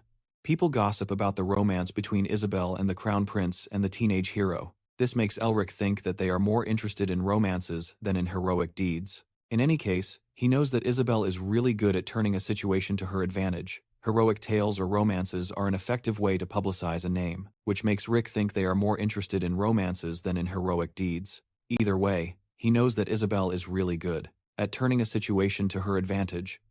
Heroic tales or romances are an effective way to publicize a name. I laughed that I hope to have someone like Isabel to help him when he tries to rebuild his family's name. I laughed that he tells Mephi to get off the table and decides to go somewhere else to eat, but as he leaves, someone interrupts him. A loud crash happens, and smoke covers the scene, making it impossible to see exactly what is happening. The fight draws people's attention. They wonder if it is Powell, which it couldn't be since they are in the capital. Meanwhile, I laugh that the attacker exchanges a few blows. He recognizes the magic and dodges the attack. He tells the man that it is not a way to greet a friend. The man told him that he should have expected this when he showed up and calls him a traitor. The attacker is Chan Nyesta, the third son of the Nyesta family and Elric's executor, the traitor. The spectators are surprised when Elric calls Chan his best friend. What they thought was a fight was just a friendly joke. Meanwhile, Chan comments on how he has to clean up the mess from the crazy dog Mervinger every time, and says that personality has never been his strong point. Chan orders iced tea, Oronavim beer, and some food while they discuss the plan and catch up on conversation. Meanwhile, Elric thinks that Chan must have sensed the change in his magic, but he hasn't mentioned it yet, so he is probably waiting for Elric to bring it up. He and Chan exchange a bit of banter about Elric's appearance. Chan tells him that he is preparing for the show he mentioned in the letters, but is worried that Elric might lose everything. However, Elric only cares about two things now: taking down Varys, who tried to kill him, and restoring his family's honor. Convinced by Elric, Chan agrees to do what Elric asked him. Chan starts telling Elric about Cal's busy life, but quickly becomes overwhelmed with panic and anxiety. He realizes that Taxa, the witch of the Nyesta family, must have already heard the news. He is worried that she will go crazy if she finds out and could ruin their plan. Meanwhile, Taxa is furious about the excavation rights being handed over to the academy. She decides to rush to the hospital immediately and asks Hanabi to inform her. At the academy, she decides to run to the hospital immediately and asks Hanabi to inform her, because until yesterday, the newspapers were criticizing the Chancellor Veru Hanabi, reading the headlines of the newspapers about the family and the rest giving up the excavation rights, and Chancellor Veru winning the. However, Tasha does not believe that her father would have left the Rexical to send him. She asks about Chan, but Hanabi says that Chan also did not respond. Tasha is upset that Chan is not responding after she had them defend Rick. She decides to change fate and surprise everyone because the excavation rights do not belong to the family in the Aresta or to the academy. She finally realizes the play and decides to make a memorable visit to Chan and Rick. Meanwhile, Rick infiltrates the palace, where the electoral committee is meeting. The position of Minister of the Uzdan Academy is no longer more significant than that of the head of a magic academy, but its influence is more powerful and symbolic than one can imagine. The title is considered as noble as that of a marquis alongside the masters of the Excal Tower and the captain of the knights, imperial sorcerers who have great influence over the academy and politics. Holding this position means that you carry the honor of us the Mervinger, the sorcerer of the Potubsky stars, and the election is today, so it is Rick who has to sort things out, before it is too late. Meanwhile, Chancellor Varu heads to the committee, and boasts of his participation in the discovery of the Diamond Dragon's Nest. A historic achievement, he sings his praises and promises to make more discoveries, like this, to win a vote from. The Chan committee observing this speech from the committee is irritated with the speech moreover. He is worried if Rick can really do this alone, because Varu's approval is really high. When they were planning today's events during lunch yesterday, Chan told Rick that the supporters were bribed so his plan might not work, but he assured that what he plans for today will. Meanwhile, Lasuli praises Varu's speech, but Varu doesn't want to reveal it yet, because he hasn't been elected yet. He tells Lasuli that he will fulfill his part of the agreement in reality. Varux has no plan to help Siesta. After being elected, Varu will be with the masters of the Excal Tower, and it will be easier for him to take care of Siesta when he is minister. Meanwhile, after all 7 candidates finish their speeches, the voting is about to begin. Chan is anxious waiting for Eric, who is nowhere to be found, but then he sees Tasha, who just entered the room. The committee member tells Tasha that she is mistaken because this is a seat for the electoral committee area, but Tasha tells him that she is there on behalf of the master of the Northwest House and understands the situation better than anyone. Her gaze towards Chan makes him think that she knows something. Meanwhile, before the voting begins, Leben announces the details about the process. He tells the committee that the monocards everyone received contain information about the candidates. They can use this information to vote, and the results will be announced as soon as everyone has voted. Varux is anxious. He has waited for this day forever. His electoral promise will interest the Turio and the imperial family along with those directly related to the academy. But besides that, he has already made some deals with the representatives and is now just waiting for the announcement. Leben begins to announce the results. All the except Mervingers have voted. He starts to announce the name, and Varux's anxiety continues to grow. But then, someone interrupts the decision. The committee members feel offended by the arrival of the intruder, except for Chan and Tasha, who were expecting this. At this moment, the intruder announces himself as Rick Mervinger, master of the Mervinger house, the Duke of the Shining Star. Varux's face turns pale. When Rick announces his participation in the election, the committee members scream in outrage and gossip. Varus is shocked to see Elric. The representatives feel offended that a student is here to ruin the ministerial election. However, Elric tells them that he is not here as a student but as the Duke of the Empire and representative of the election, pointing to the empty seat reserved for the Mervinger family. Meanwhile, Varix continues to act foolishly and asks Rick why he is here after the voting has already ended. He begins to announce the results, but then, it is Rick who interrupts with the electoral law of the Osan Academy as he recites Section 7. Article 2 of the law, which states a re-election can occur, with the consent of more than half of the representatives, if it is found that a candidate has issues that could disqualify them. Rick proceeds to declare the disqualification of Veru due to several crimes, including forgery of private documents, and the attempted murder of him. Rick, the Duke of the Shining Star Verux, continues to act innocently, and tells Elric to prove the basis of his accusations. He adopts a superior stance and agrees to follow the law. Thinking that Elric is just bluffing and cannot prove his claims, Varux tells the representatives not to believe Elric's unfounded accusations. He feels that Elric must have some tricks, but still feels confident that this will not change the election results. Varux proceeds to deny the allegations of him, Rick, after a moment of silence from the representatives, but Rick interrupts, saying he has more to say. Elric's confidence in his assertions now begins to worry Varu. He realizes that they have found the dragon's den.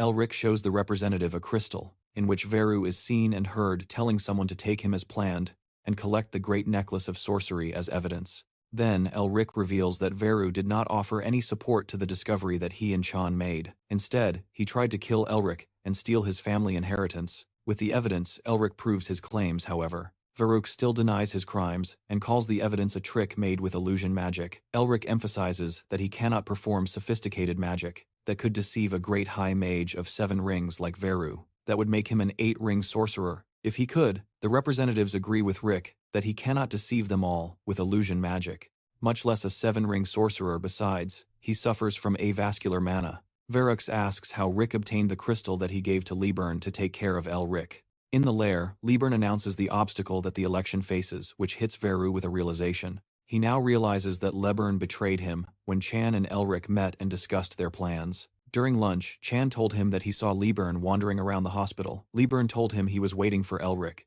because he had something to deliver to. Liburn decided to take revenge when Varux yelled at him and called him a nothing. Worthless is good for Elric that Liburn kept the evidence, and although the evidence he had was enough to take down Varux, Elric wants to stir things up a bit, however. He wonders why Liburn recorded the conversation. Perhaps as a contingency anyway, this benefited Elric well. It is Rick informs the representatives that, according to the law, the ownership of a dungeon, including dragon nests, belongs to its first discoverer. However, the rector Veru assumed the excavation rights of the diamond dragon's nest, without permission, which means that Veru not only attempted to assassinate the Duke of the Shining Star, but also tried to steal the inheritance of Mervinger Elric. The representatives hold Veru accountable for stealing the excavation rights of their dungeons. He also announces that he wants to disqualify Winter as an electoral candidate, as well as make him pay for his crimes. The representatives begin to lose support for Veru after all. He is not useful to them without the excavation rights. However, some of them have questions about Elric's health. To begin with, he has traces of mana in him despite suffering from mana vascularity. And secondly, he should be in a coma. They demand answers from the Neresta family. Techa told them that she knows nothing and that it was Chan who got involved with Elric. Veru continues to refute the evidence, calling it false. However, he realizes that his entire career is at risk at this moment, and his only way out is to play innocent and seek help from Siesta. While Veru rushes to get help from Siesta, he sees him standing with the Lazuli ground, changing his appearance and revealing the true Lazuli. He was Chan's servant and deceived Veru all along. Cal, Chan's servant, had been toying with Veru for a while. What he appreciated made Veru consumed by rage upon realizing he had been deceived, that he had been fooled all along. After revealing all the evidence and changing the minds of the representatives, it is Elric who starts the new voting and auctions off the seat, while the new minister of the academy, Uson, gives a speech. Mephi says that Elric is either fearless or reckless for negotiating this way. Elric has no problem taking advantage of things. Moreover, he needs to take care of the academic notice and apply for a scholarship. Veru is offended to hear Elric telepathically call him bald. Elric continues to mock Veru's bald head until he finally explodes with rage. Veru's anger consumes him, and the whole room lights up with magic. The representatives run for their lives. Veru threatens to kill Elric and attacks him with magic, while Elric casts his spell. The representatives recognize the White Storm, a 5-ring spell. Veru continues to attack, but Elric's spell blocks him. One of them recognizes the spell as the one used by the hero Lysant, and upon looking at the user, they see that it is Elric. The revelation surprises everyone because they thought he could not practice magic. Elric underestimates Veru's abilities because of his age. He forgets that there is a reason Veru is a 7-ring archmage. However, Veru also forgets his place. Someone snaps their fingers, and a blazing flame breaks out. While Elric casts a glance at the magic user, he recognizes the Phoenix Witch. She is the youngest high sorceress of 7 rings who tamed a phoenix all by herself, but it is Rick who did not expect her to join. The representatives warn Veru that if he continues to do this, he will be punished for terrorism, and Rick realizes that the representatives, including the Excal Masters, are as powerful as Veru, and if he continues to spread chaos, they will take him down by force. It is Rick who decides to take advantage of the situation and tries to provoke Veru even more. He belittles Veru and says that he only makes empty threats. Rage dominates Veru once again and he attacks Elric, throwing him across the room. The representatives are surprised and rush to hold Veru back. Mephi is impressed with Elric's cunning play. He thinks that if Elric were a demon, he would have been a great Dark Lord. However, Elric made Veru pay for what he did. Veru was finally taken down and contained by force. Meanwhile, in the capital, people gossip about the election events and how Elric saved the day. Chan reads the newspaper about the happenings. Jim Veru is banned from the academy and the institution after his arrest for attempted murder, with Rick saving the Empire and defeating the demons. And the big question of how Rick cured his vascularity, a disease previously known as incurable. The rise of the Mervinger house and Elric's redemption irritate Chan, as he has to read them to Elric. But Elric tells him that he is a patient, so he has to read for him. The reporters are eager outside the palace. Neresta to interview the hero Elric Mervinger. Chan asks the crazy dog Mervinger why he became a hero after cheating his way out. Elric proceeds to tell him about meeting the daughter of the Blue Lion in Lysent, but then stops midway, saying that he doesn't need to know. Chan tells him to be patient for now and hold his plans, and informs him that his father invites him to dinner. Chan's father, Gainaresta, is a supreme sage of 9 rings, one of the top 10 wizards of his time. He is the master of the Neresta family, the family that leads the Turo. Even Elric's grandfather wanted to accept him as his apprentice. Summarizing, Gaia Neresta is the genius of geniuses. Meanwhile, seeing Chan's elegant and enormous palace leaves Elric in awe. The huge palace sprawled across the hills. If Elric had known that Chan was living so well, he would have tried to get more. Elric enters the house of the most powerful family in Turo, and hopes to surpass them one day. As they walk towards the palace, Chan tells Elric that his sister is also coming and he cannot tell before. Elric reads his sister's letter. She tells him to behave until she arrives, and if she doesn't find him there, she will kill him. The message from his sister makes Elric tremble with fear, which makes Mephi ask who she is to scare someone like Elric. Chan thinks Elric's sister is cool, but Elric says he hasn't seen her other side yet. Chan gets slapped for calling Taxa an old witch, phoenix, and cow genius. Elric thanks Taxa for her help, but she says he didn't need her from the start. However, Chan asks why she helped Elric since she never does anything good for anyone, but Taxa refuses to answer the question. When they arrive at the Mist Hall, Tasha tells Henry that they need to get through this to reach her father's mansion. However, the place is filled with traps that are difficult even for 6-ring wizards, so he needs to be careful. Suddenly, Rick disappears and finds himself alone, surrounded only by an endless space and mist.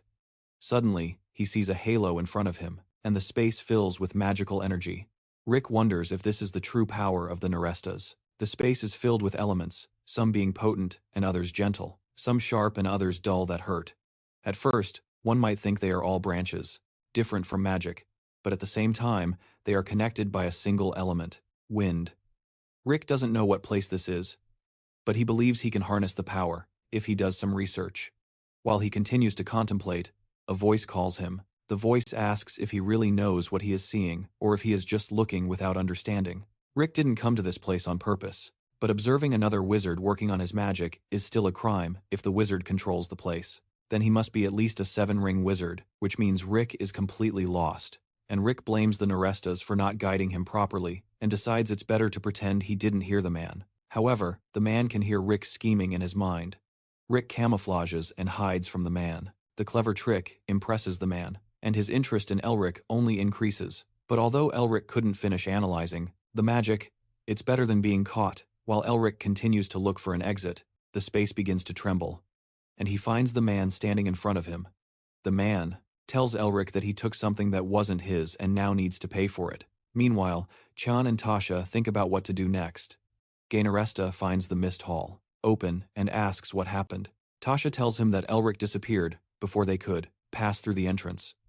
When they look up, they see magic inscribed. Gainaresta realizes it's from his great-uncle, but what he is thinking is beyond anyone's comprehension. Chan insists on helping Elric because he was his guest. Seeing the chance to care about Elric makes Tasha even more curious about him. Gainaresta is also intrigued by Elric. His family was a family of elite wizards as powerful as the Tuians, which only makes him wonder what Elric is capable of. The Mist Hall was the old man's lifelong research, and Elric took only a moment to understand it and use it against the old man, which only impresses him even more. So, he decides to test him with everything he has. Mephi, Aturan, and now this old man are all after Rick for some reason. He struggles to defend himself from the old man's attacks, and Rick uses his mind and decides it's better to calm down and understand the situation first. This place has more than one attribute of magic, and the Neresas are known for their mastery of the wind, which only means that the magic in this place has different attributes of wind. All that is needed is the understanding of the wind to dominate this place. Fire mixed with wind transforms water into steam, which is collected and turned into mist by the gentle breeze. Cold wind combined with the mist makes it thicker, and the quick gusts that flow through it trap everything that steps on it. The old man's precision in controlling the wind means he can raise a storm if he wants. It is Rick who did not start the fight, but now he is committed to finishing his analysis. He felt his other types of magic being weak and lacerating. However, studying a way like the flow of mana in this place alters the winds, and applying it to his ice mana magic will allow Rick to reorganize the mana flow of his enchantments for his seal and increase his mana efficiency. This way, he can learn to control other attributes with his ice magic too, and Rick finally understands how magic works in this place. He begins to absorb the energy, his seal invocations start to shine, and his energy transcends, finally raising his magic levels. The old man sighs in relief, as if he has finally found what he was looking for. Rick returns to Chan and Tasha. They are surprised that Rick took 46 minutes to come out. When a 6-ring mage takes at least 24 hours, Itachi took 4 hours and 52 minutes. Mephi notices something else. He recognizes that Rick's mastery over the Seal of the Mountain King has risen to 5 stars. Mephi was impressed with the magic circle, and Rick managed not only to break it, but also to take it for himself. Gainer recognizes that Rick has evolved into a 6-ring mage, a few days after healing his avascularity, breaking his record of being the youngest wizard to have 6 rings. Elric formally meets Gaineresta, the master of the Neressa family. Gaineresta apologizes to Elric for bothering him and invites him to enter the house. A silence falls over Elric for a moment, but then he follows him inside. Meanwhile, Isabel finds her father awake in bed and rushes to hug him with emotion. Her father asks how she managed to treat him. When even the doctors considered him incurable, Isabel breaks down in tears and says that Rick helped. The Blue Lion does not doubt Elric's help. For a second, his family has always helped those in need. Seeing him prepare to leave, Isabel tells her father to rest, but he tells her that now his priority is to find Elric, even if he has to go to the other side. In a world full of chaos, he needs just men like Elric. Hilton informs Poel about the defeat of the Blue Wolves and their failure to capture Isabel, the healing of the Blue Lion, and the death of the last surviving Blue Wolf were the work of Elric. Hilton informs Polwell that the Blue Lion is going to the Neresta residence to recruit Rick Mervinger. Polwell thinks that the Blue Lion has become weak for not facing his brother first, and tells Hilton to prevent him from meeting Rick. He tells Hilton to get rid of the Blue Lion. At the moment he leaves for the Neresta residence, and remembers that he is only alive because of his abilities. While Sean and Rick enter the Mephi mansion, a serious concern arises. He wonders if Guy Nerista is really human. Mephi is worried because if Guy is an ordinary human, and not even a Mervinger, it should be impossible for him to gain such a level of power without interfering with another race. However, it is Rick who says that humans have evolved during the 1,000 years that Mephi lost while being imprisoned. He tells Mephi about all the other powerful humans, like the other masters of Turium, the Lions of Domos, the Lions, the Glasses of the Imperial Family, the Soldiers of Libertas, and the Therianthropes. Mephi feels enchanted to have awakened. At this moment, besides the Golden Lion, the most powerful entity on the continent, there are other people as powerful as Guy, or even more than him. The world is full of people destroying each other to dominate the world. Mephi is eager to crush them all under his feet and emerge victorious as the Prince of Darkness. Mephistopheles. He says he will have to train Rick more intensely to regain his powers, but Rick does not pay attention and leaves. Meanwhile, while everyone has lunch together, Liu and Tom start to fight like children do. Their mother tells them to be quiet at the table. The childish exchange between the brothers and the mother, telling them to stop fighting, brings back memories of the past for Rick. He remembers how he shared a table with his parents, and how they raised him. While reminiscing about his childhood, Rick barely ate his food, which made Chan's mother think he didn't like the taste. However, Rick assures her that the food is good, and that he is just savoring every bite. He tells her that it is pleasant to have a meal with other people, which reassures the mother. After lunch, they have tea together. Guy mentions the fact that Rick is transferring the excavation rights to the Nerista family while having tea. Guy asks Rick if he hates him. The Mervinger family was a 1,000-year-old family that emerged victorious. Through many wars, such a family does not simply disintegrate in a few days. They were abandoned by the imperial family, armed by the Exegol, and betrayed by those they trusted. It was the politics that brought the ruin of the family. Rick tells Guy that he does not hate him because he believes there is more than one side to a story. As far as Rick knows, the Neristas did not participate in the fall of the Mervinger family. They just couldn't help for political reasons, and Rick doesn't hate them because he would have done the same if he were in their place. However, I made myself a bit irritated with Rick for licking the boots of Neresta. Just 1,000 years ago, all the Mervingers were busy following the Mevingers, and besides, both are the masters of their houses, so they hold the same position. It is Henry who tells Mephi that it wasn't Guy's fault, and it's been a long time since the fall of the Mervin house. Guy is Henry, who came to the palace because he is a friend of his family, but he has hidden motivations. The Neristas are their rivals, and he needs to know what their wizards are like and what kind of person Guy is. Guy announces his unconditional support for the Mervinger family, which surprises Rick. Guy tells him it's a gesture of appreciation for the excavation rights. Mephi is a bit skeptical. He wonders if Guy wants to strengthen his ties with Rick, or if he wishes to harvest him while he is powerless. Either way, it is Rick who has not much to lose. and with the support of the Neresta family, he can rise to a higher status sooner. However, Guy's support will cause conflict with the other families, including the Rexco. Confusion invades Eric's mind because why would the Master of Neresta support the powerless Mervings if he has nothing to gain? Before Rick could accept Guy's support, an intruder enters through the window, shards of glass fly everywhere, and Rick wonders who it could be. Foolish enough to attack the Neresta residence, his eyes widen in surprise when he sees the intruder as if something impossible had happened. The intruder, covered by a hooded cloak, points at Rick and claims he will take him as his apprentice. Sean once told the young Mervin that his father collects talents, and they always had more than 100 guests in their house. The true power of the Nerestas comes from the Senate House, where the monsters reside. The Neresta family tells the senator that his intrusion into the Master's chamber is unacceptable. The head of the Senate was the teacher of all the wizards of the Neresta house. He was known as the White Knight. Augustine Neresta, he was more powerful than Guy himself. The senator apologizes for the intrusion and tells Guy that he is there to take Rick as his apprentice. Guy tells the old man that Rick is one of the 4 dukes of the Empire and the master of the Mervinger family. Therefore, he cannot take him. Before Guy could say anything else, our protagonist pushes through the crowd and introduces himself to Augustine Neresta. He tells him that he recognizes him from his father's tales, and that if his family had had him, then they wouldn't have fallen so easily.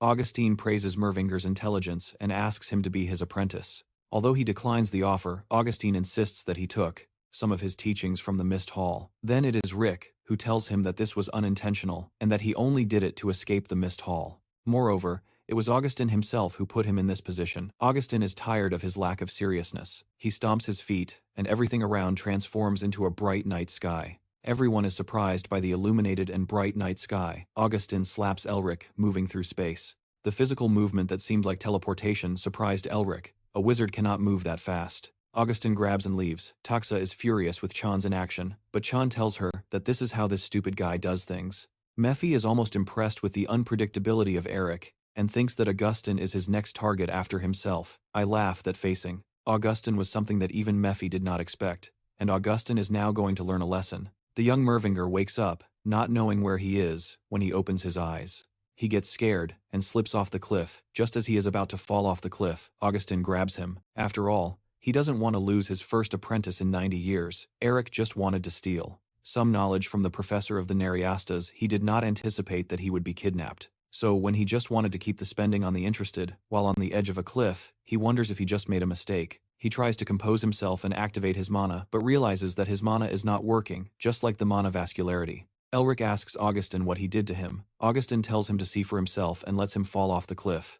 Elric visits the Nereasta family. Elric's powers were taken away, so he cannot save himself. He continues to fall, but then out of nowhere, Mephi comes to his rescue. He asks Mephi to help him by teaching him to use the Seal of Original Sin, because he thinks he will need it to escape. Mephi tells him that he doesn't need that much power, despite his mana being restricted. Mephi tells Elric that he can use the mana around him. Elric uses this knowledge to take advantage of the situation and help himself. Suddenly his magical summoning shines, and a gust of wind interrupts his fall. Elric lands safely on the ground with a loud thud. The mana restriction made him feel, again, as if he were suffering from mana vascularity, and he barely survived that fall. However, he wonders where he is. He has a good geographical knowledge, but he does not recognize this place from anything he has heard of, and it seems similar to the Hall of Mist. The old man tells Elric that this place is the Labyrinth of Mist, a much more complicated version of the Hall of Mist. He finds it impressive how Elric used the mana in the atmosphere to compensate for his own mana restriction.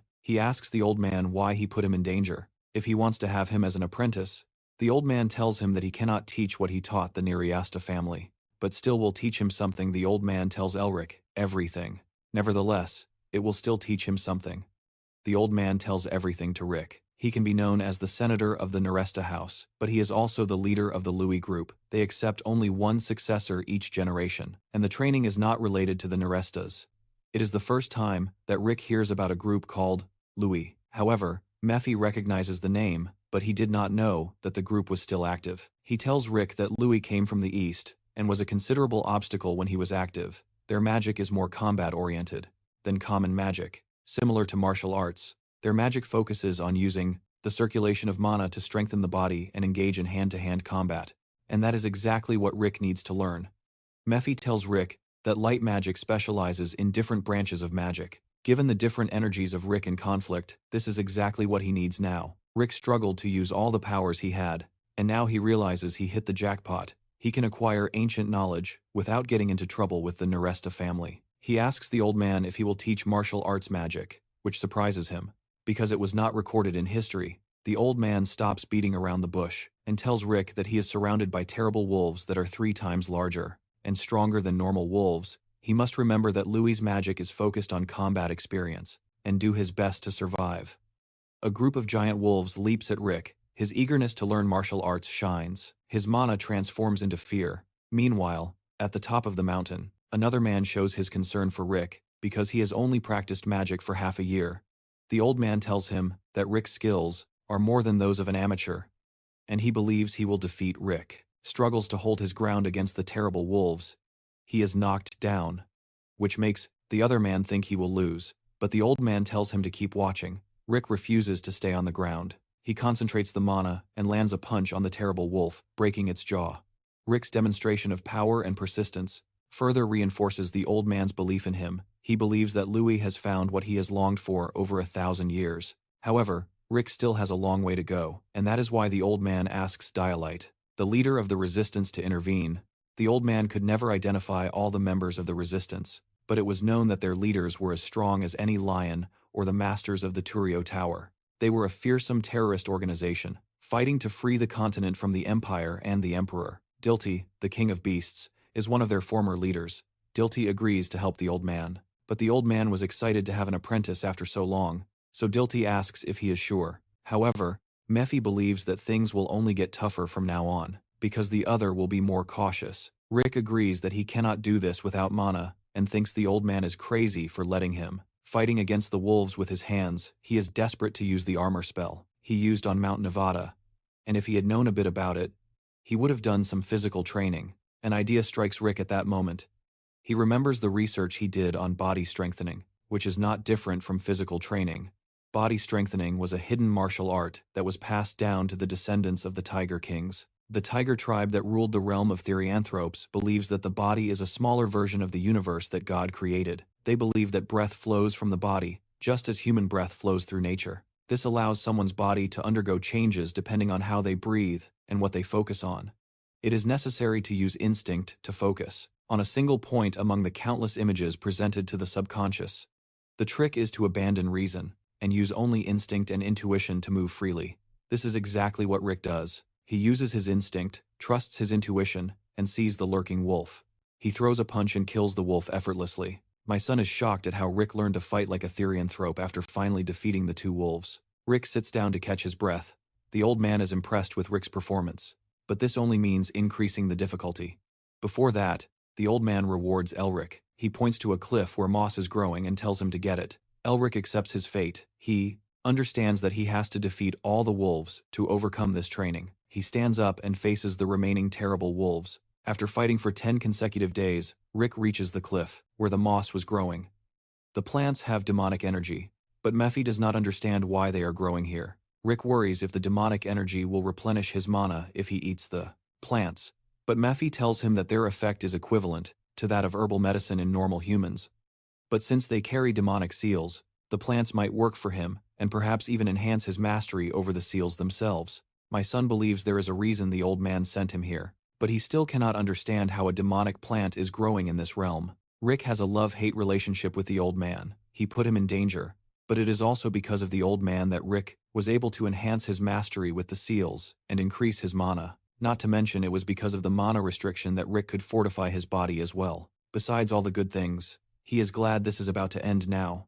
As Rick passes through the dead, terrible wolves and enters the cave, he sees the last terrible wolf. But then a human leg catches his attention. The man mounted on the terrible wolf tells Rick that, although he knew of his academic achievements, he did not expect him to be so skilled already. He descends from the terrible wolf and tells Rick that if he can defeat the last wolf, then he will take him as his disciple instead.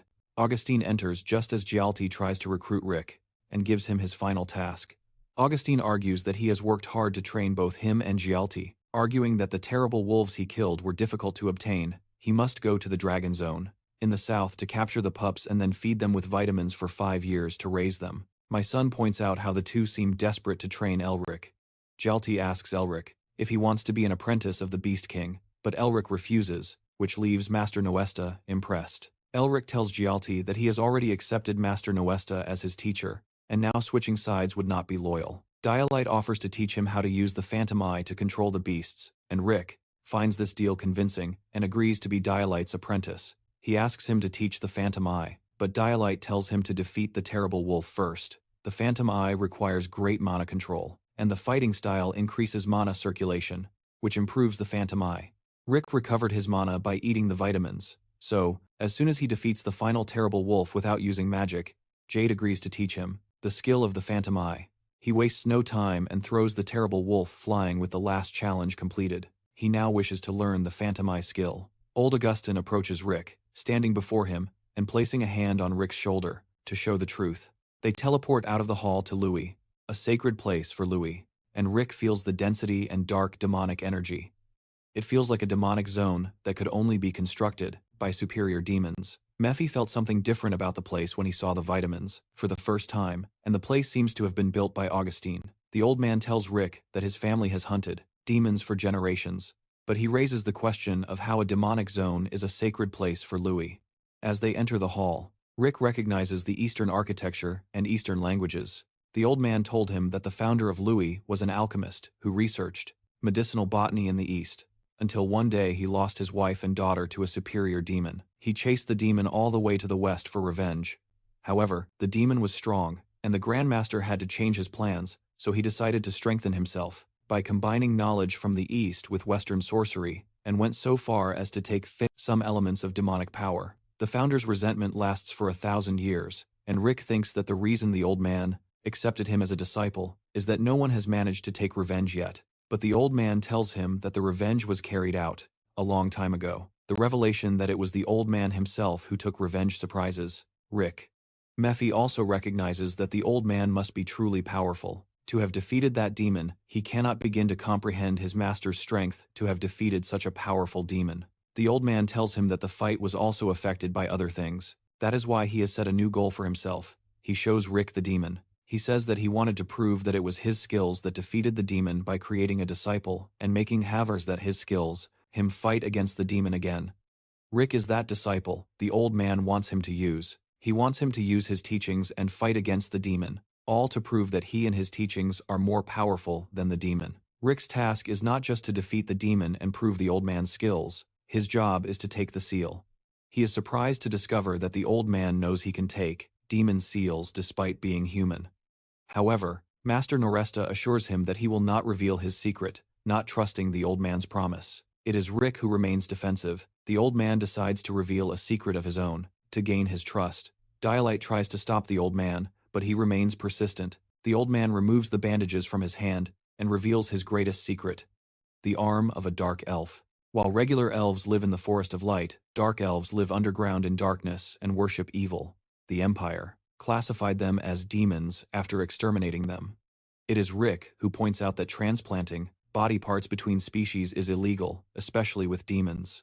The old man tells him that no one besides Dialetti knows about his secret, not even his nephew Guy. He explains that he discovered the secret when he was unconscious.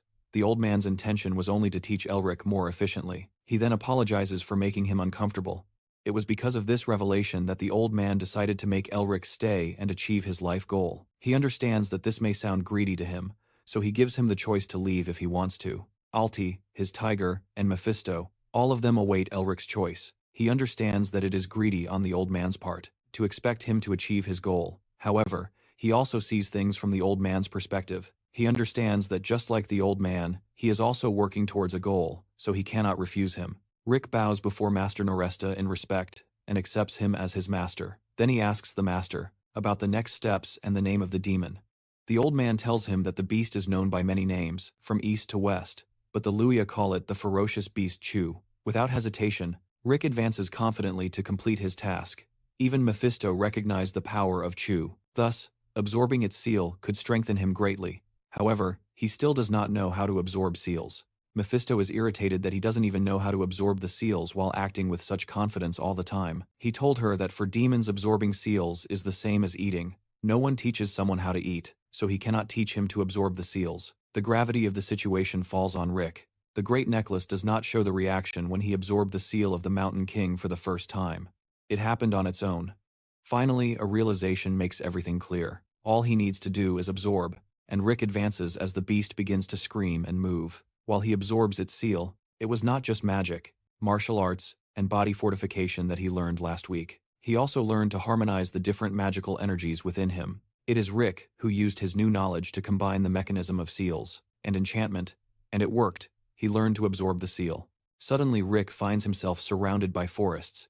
He wonders if he was teleported to some alternate reality as a test. Just like the Mountain King, however, the environment gives an opposite feeling. He does not see any insects or birds in the vast forest. The place seems silent, as if everything had been devoured. He does not feel this just because he is in an alternate reality. The sound of the wind, the sound of the swamp bubbles, and the eerie noise that seems out of place all indicate that there must be a powerful predator lurking in the dark. While Rick moves through the forest, something catches his attention.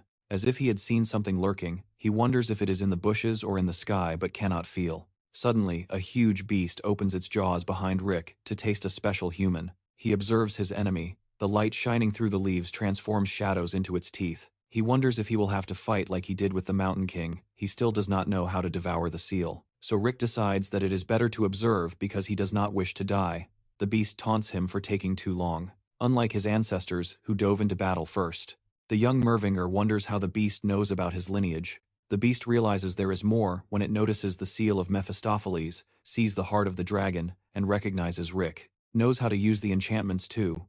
It can feel the hunger in the beast, as if it were desperate to devour him. But he does not plan to give up easily. He intends to fight.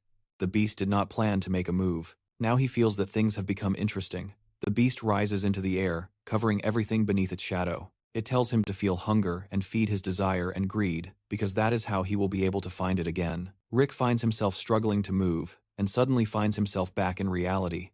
Everyone is surprised that it was so easy. However, Mephistopheles points out that the demon is playing tricks. He had no physical limits. That's why it was difficult to maintain his existence. So the demon is trying to cling to Rick to strengthen itself with his life energy. He wonders if the demon wants him to use the seal to become stronger so it can regain its original powers. He asks Mephi the name of the demon, but Mephi refuses to help Master Narasta, tells him that the true name of Ju is Shangshin, the god of disaster. After the demon was defeated by the old man, he would have degraded, so he must have changed from Shangshin to Shangshangcha, and Shangshin, meaning devil of disaster, killer of disaster, and star of disaster. Mephi is irritated with the old man. For a human to know the hierarchy of demons' names, Mephi finds it a bit strange the way the old man talks about it. The old man celebrates Shangbal, the violence of disaster, and presents the seal of Violentus. He tells Elric that Ju used to be a demon called Egi, or the apparition of hunger. Due to its hungry nature and desire for power, they climbed from the bottom of the demonic hierarchy because of this. The seal will allow Elric to detect danger more efficiently and discover his opponent's weaknesses in a second. This ability is exactly what Louis was trying to recreate. It aimed to transcend the 5 human senses through the circulation of mana, to awaken intuition, the feeling of heightened senses. The old man calls this the path of Egui. The old man falls into tears. Successfully acquiring the seal of Ju, he tells Elric that he now needs to enhance the seal. To be able to compete with Ju's true form, Elric sees the detailed knowledge that Louis and Master Augustine acquired. He understands how difficult it must have been for them to obtain such information, and they gathered all this knowledge for a single purpose. The goal was to acquire the seal of Violentus, and it's Rick who decides to serve Louis' purpose suddenly. Rick feels his heart itch, and his senses sharpen the way the master told him. He talks to the old man about it, but then Sean rushes in, tired and out of breath, as if he had run a marathon. Without explaining much, he tells Elric to get out because he is in danger. Meanwhile, back at the Naresta Palace, Hanabi calls Tasha to show something. She asks if the Duke of the Shining Star has finished his training, but then sees a girl approaching. She tells Hanabi to keep the girl waiting a little longer, and then she herself will greet her. The girl is Elric's sister, who is there to see her brother when Elric learns about his sister's arrival, and his confrontation with Tasha. He rushes to the Naresta Palace as if the worst is about to happen. He thinks he should have stopped her. However, Sean points out that it's Elric's fault. He is the reason Tasha has become so competitive. Meanwhile, Tasha is about to face Elric's sister. She has nothing to worry about, because she remembers Sean mentioning that she probably has no magical talent. However, Elric is afraid of his sister, and it can't just be because of her age. This makes Tasha wonder what is so special about her. Eric's sister continues waiting at the door. The guards refuse to let her in. She insists on meeting Xander, but the guards tell her they cannot go against Tasha's orders. While she asks the guards why Tasha won't let her in, she hears her voice from behind.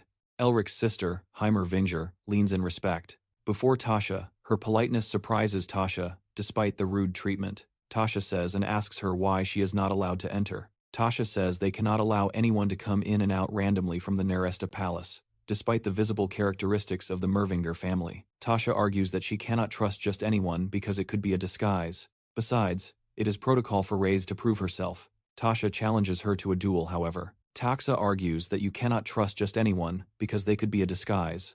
Besides that, Reyes cannot use magic, so Tasha proposes to use aura as an alternative, dramatically. Reyes tells Tasha that she does not want to hurt her.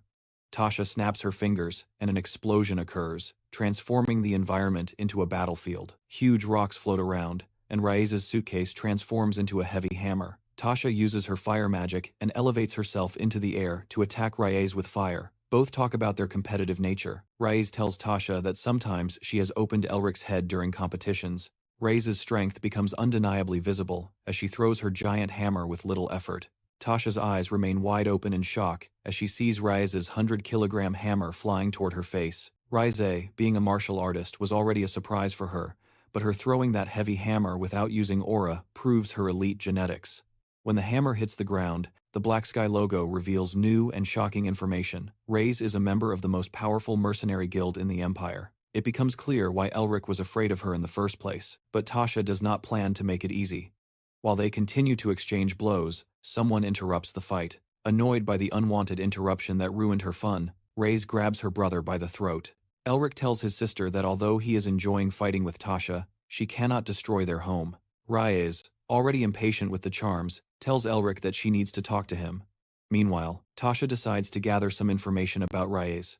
To her disappointment, there is no record of her. However, this does not surprise her, as the Black Skull is the most powerful mercenary guild in the Empire. She understands that they must keep secrets as a measure to protect themselves from enemies who must have done something with that power.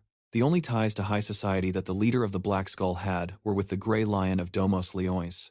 No one thought that the eldest daughter of the family, Hesa, already impatient with the charms, tells Elric that he needs to talk to him. Meanwhile, Taxa decides to gather some information about Freezer. To her disappointment, there is no record of her. However, this does not surprise her, because the Black Skull is the most powerful mercenary guild in the Empire. She understands that they must keep secrets as a measure to protect themselves from enemies who must have done something with that power. The only ties to high society that the leader of the Black Skull had were with the Grey Lion of the Domos Lions. No one thought that the eldest daughter of the family, Mervinger, was supposed to be a member of this guild at first. Tasha thought that the power of Uick was reason enough to form an alliance with the PIP Mervingers. But now Heis's connection with the Black Skull and his power are even more reasons to stay friendly with the Mervingers. Meanwhile, the dispute between Elric and Reyes continues. She chases him with her hammer while Elric fights for his life. She points out how Elric learned magic, and she responds to her sister, but then swings the hammer towards him, and Elric manages to dodge the deadly blow. Thanks to Eddie's path, Risi always threatened to break Elric's legs every time he caused trouble. Meanwhile, Mehdi enjoys the fight from a distance. He has never seen Elric so scared before. Seeing someone use aura instead of mana for the first time truly intrigues Mehdi, and he strikes. It's a blow that Elric cannot dodge.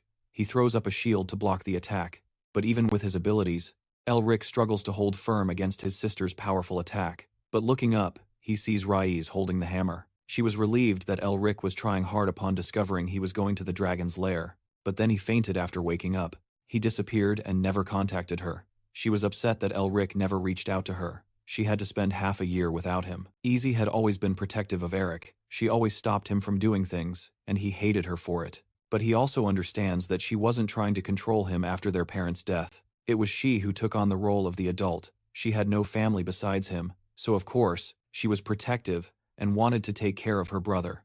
Elric tells her everything about his state of unconsciousness and disappearance. All of this was connected to their family's mission. Although he felt like giving up on the mission, he felt that there was no point in restoring the family's honor. But then, after some experiences, he realized that demons and evil could dominate the world at any moment. He thought it would be a disgrace for the family to choose to hide. instead of fighting against evil as their ancestors did. Elric tells Rise that he is going north to find his ancestors' mission, and no matter how dangerous it becomes, he wishes to fulfill the mission just like their grandfather. He will continue until the whole world shines like stars. Tears run down Rise's cheeks as she gets emotional with her brother's speech, but she still threatens to crush his head if he disappears again. Elric emphasizes that she should show some appreciation for his goals, but Rise says she won't believe him anytime soon after what he did. Meanwhile, Medi, who was observing the heartfelt conversation between the two siblings, is disappointed that Elric hasn't suffered more, but Rise says he won't believe him anytime soon after what he did. Meanwhile, Mite, who was observing the sincere conversation between the two brothers, is disappointed that Elric did not suffer more. He cannot understand the complexity of human emotions. Meanwhile, somewhere in the distant lands, a man covered in cloaks with his face hidden by a mask holds a relic to revive Azazel 3 months later. It is Rick who continues. Training day and night, he pours his blood and sweat on top of the mountain. He remains still, covering his eyes to train for the Phantom Eye. A falcon flies around him, which he can only catch with the help of his Ghost Eye Master Alti. Praises Rick's quick adoption of the Ghost Eye, but then Master Augustine attacks out of nowhere, still with his eyes closed. Rick manages to block the strike, proving to his master that he has mastered the way of Eddie. Also Master Augustine told him that he learned everything they could teach. From here on, he will have to learn on his own. Engaging without real fights. Rick sighs, relieved to never have to see his masters again. After all, they put him through the masters, find it very rude of him to respond like that. Rick thanks his masters for everything he learned from them, and flies away, hoping to never see them again. After Rick flies away, leaving the two, they feel nostalgic for the old days when they roamed the Empire with Seven. Augustine and Dialite cherish the old days as Seven would have thought they were old grumps, and how cool they are compared to him. Rick fleeing to the north, leaving his masters, makes them think he needs to learn some good manners back at the Neresta Palace. Rick hands over the excavation rights to the Fee. She thanks Rick and says a carriage is waiting outside to take him north. Getting the rights to the Dragon Cave leaves the Fee excited because of her love for dragons, but it is Rick who did not expect her to be so happy. Anyway, it is Rick who is glad to have established a friendly relationship with the Nerestas. However, he wonders if Isabel has forgotten the favor she owes him, but for now he decides to take the carriage. Meanwhile, the Blue Lion remains over the dead bodies of his enemies. The Blue Wolves sent by Powell. He feels disappointed in Powell for thinking the Blue Lion was so weak that he would send some men to kill him. However, Isabel suggests that he must be getting impatient now as he is running out of men and power, and knows that if the Blue Lion allies with the Mervinger family, his position will be threatened. Isabel's uncles agree with her theory and suggest killing Poe once and for all. The Blue Lion tells them he will take care of the family issue himself, but first he needs to find the Duke of the Shining Star, and then think about what to do with Pooh. Somewhere out there, the Masked Man asks about the failure to make Pooh. The next Blue Lion, Hilton, tells him that someone interrupted, but assures that their bigger plan will not be affected. The Masked Man feels that killing the Blue Lion while he was suffering from aura blockage should have been easy if Rick hadn't interfered. However, he believes that going against Rick is useless at this moment, and tells Hilton to focus on making Poe the next Blue Lion and use his body and army to serve Zazel, his true master. Meanwhile, outside the palace of Neresta is Rick, who is annoyed because the carriage that Taxa arranged for him came with a coachman. Furthermore, Chan Heis and his two masters are also there. He finds the trip with all those people irritating and embarrassing, and it seems to him like a family trip. Mephi also shows her disdain for the crowded journey. Augustine and Heis introduce themselves to each other. Heis thanks Augustine for helping his brother and calls the animals Diliite cute, but Augustine tells her that the cute animals are the assistants of the Beast King. Chan also sits with a scowl as if he were forced to go with Rick. Easy plays with the beasts, while Augustine and Diliite remain silent. As they head to the house, Rick feels slightly comfortable, and welcomed after Rick and the others depart for the north. Gainrest finds it amusing that a group of different people is traveling together. Meanwhile, Rise tells Elric to have good manners, and uses Chan as an example, which Elric finds ridiculous with the permission of the two masters. Rise decides to teach him some good manners. She grabs Elric by the shoulders, and takes out his hammer for a walk. Elric is scared of the hammer, but Rise drags him by the ear. Mephi enjoys seeing Rick being dragged as they travel through the village and face an obstacle. A group of 3 bandits threatens them with their knives and orders them to hand over all their belongings. The bandits and Elric stare at each other for a moment, which further agitates them. Elric gets out of the carriage to deal with the bandits, but Dilight stops him. He wants to show his power to the students and calls his tiger. The bandits are scared for their lives upon seeing the tiger, when the dialectician is about to show his power. It is Rick who drops a giant block of ice in the middle to stop. He tells Delayite that a bloodbath is not the way because these mountain dwellers are stealing out of necessity. The bandits kneel before Elric and beg for his forgiveness, saying that their families are starving. Rick asks if they would be begging if they were weak, which leaves the bandits speechless. The bandit leader agrees with Rick and begs to spare his companions and punish him instead. In their place, the companions plead to be punished instead. However, Rick decides to check if the bandits are telling the truth about the hunger as they head into the village. The leader tells them that the village has had a drought for several years, leading to a food shortage, saying that their families are starving. Elric asks if they would be begging if they were weak, which leaves the bandits speechless. The bandit leader agrees with Elric and begs to spare his companions and punish him. In his place, the companions beg to be punished instead. However, Elric decides to check if the bandits are telling the truth about the hunger as they head into the village. The leader tells them that the village has had a drought for several years, which led to a food shortage due to the lack of resources. It was either starve or steal.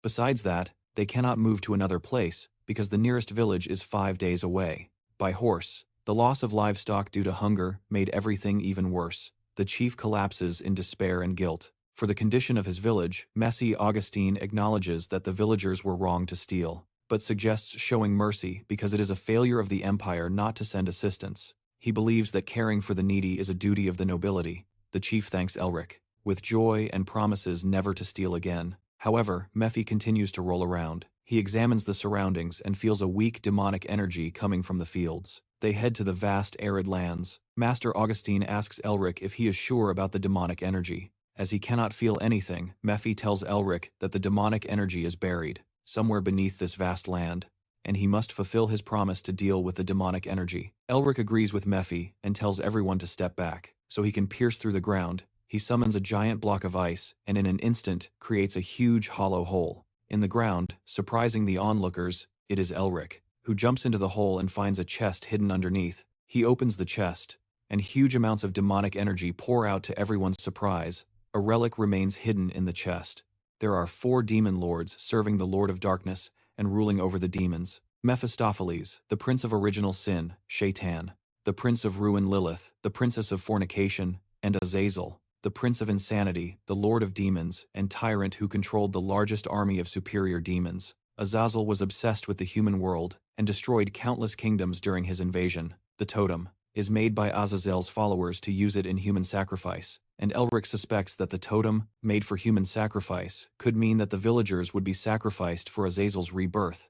Mephi agrees that the suspicion is very likely true. He tells Elric to absorb the demonic energy from the totem and deliver it to him, but then Master Augustine interrupts. He suggests reporting the information to the office because the totem is a discovery of the remnants of the demons, exterminated 30 years ago.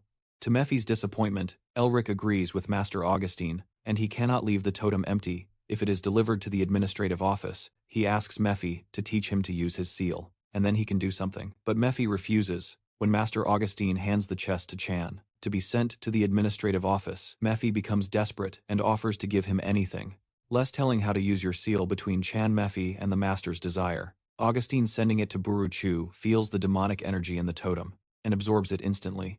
Mephi gets angry because Chu took his target. Elric suggests that a totem cannot cause drought in an entire village, and there must be more. Meanwhile, somewhere the followers of Azazel worship while the high priest feels that something is wrong. He realizes Elric's interference with the relic. The high priest, with his worshippers, stands before the gigantic statue of Azazel. He asks for his wrath to punish the disruptors. The high priest tells his followers to help fall and perform the resurrection ritual before heading north. Meanwhile, back in the village, Elric is by the lake. He wonders why no one noticed the demons.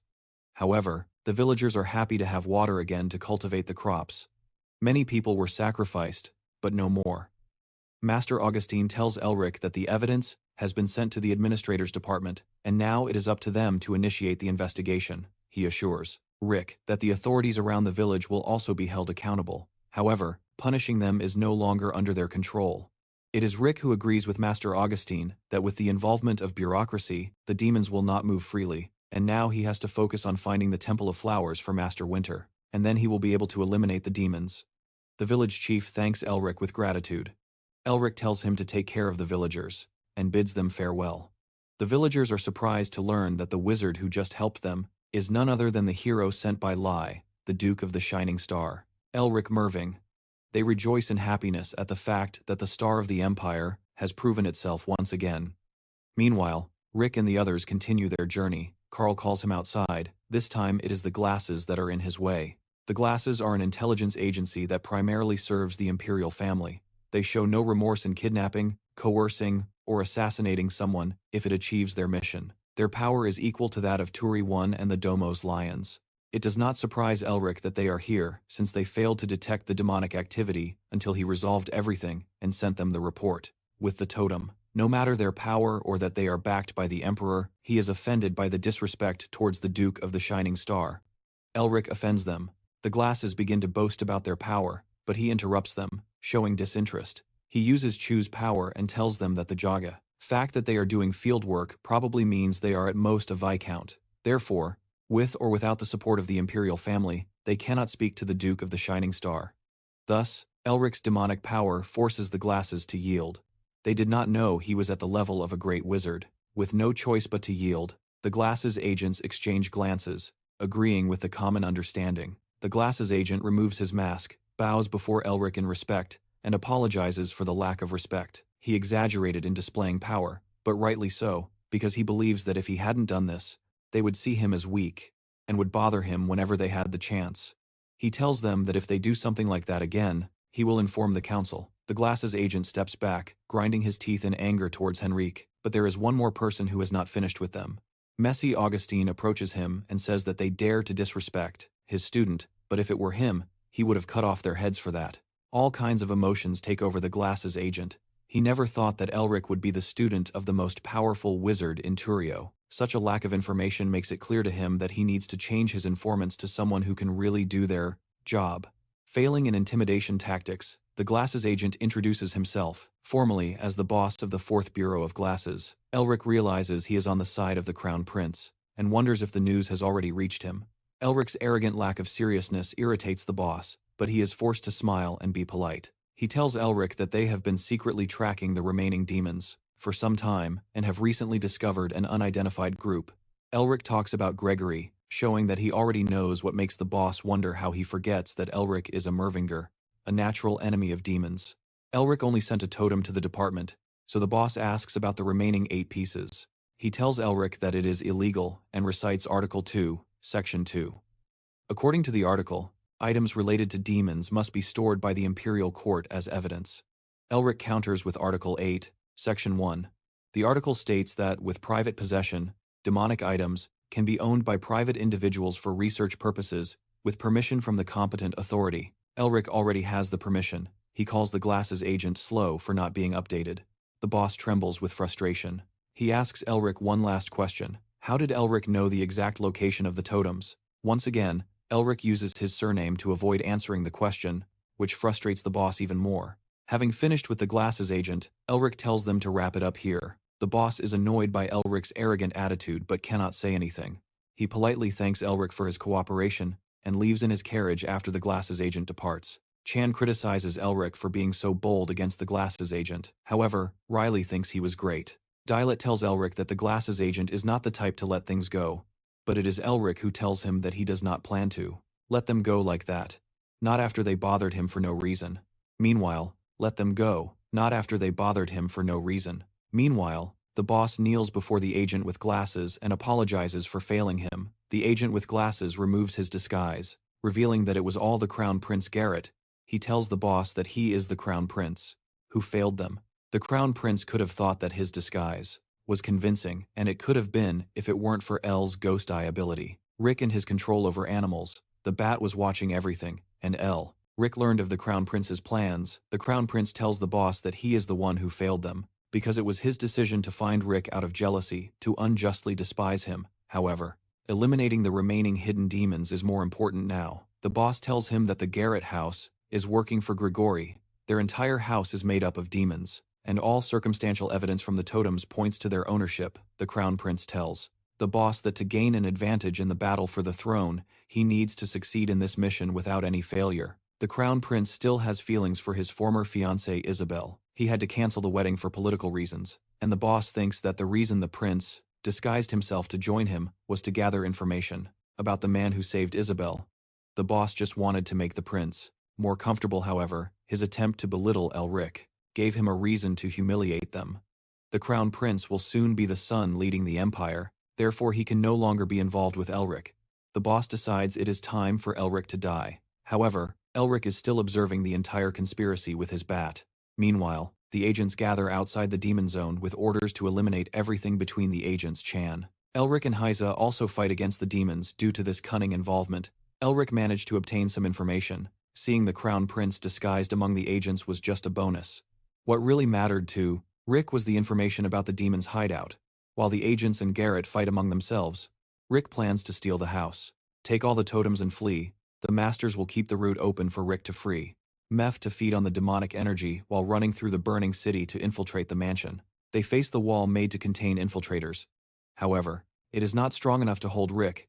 He uses his blizzard spell and conjures ice spears and arrows, breaking down the wall. He then attacks the people on the other side of the wall. The people suddenly change shape, revealing their true appearance. They transform into huge demons with wings and glowing eyes. The masters will save the innocent people in the city, so that Rick can fight freely against the Shano demon army. Uses slicing wind to cut the demons in half, while Reyes crushes the heads of each demon he encounters. She tells Elric to go to the demon hideout while they fight against the demons. In the meantime, the demons remain busy trying to move the relics through the secret passage. They think it will take a little while until the glasses find them, and by then, they will be gone.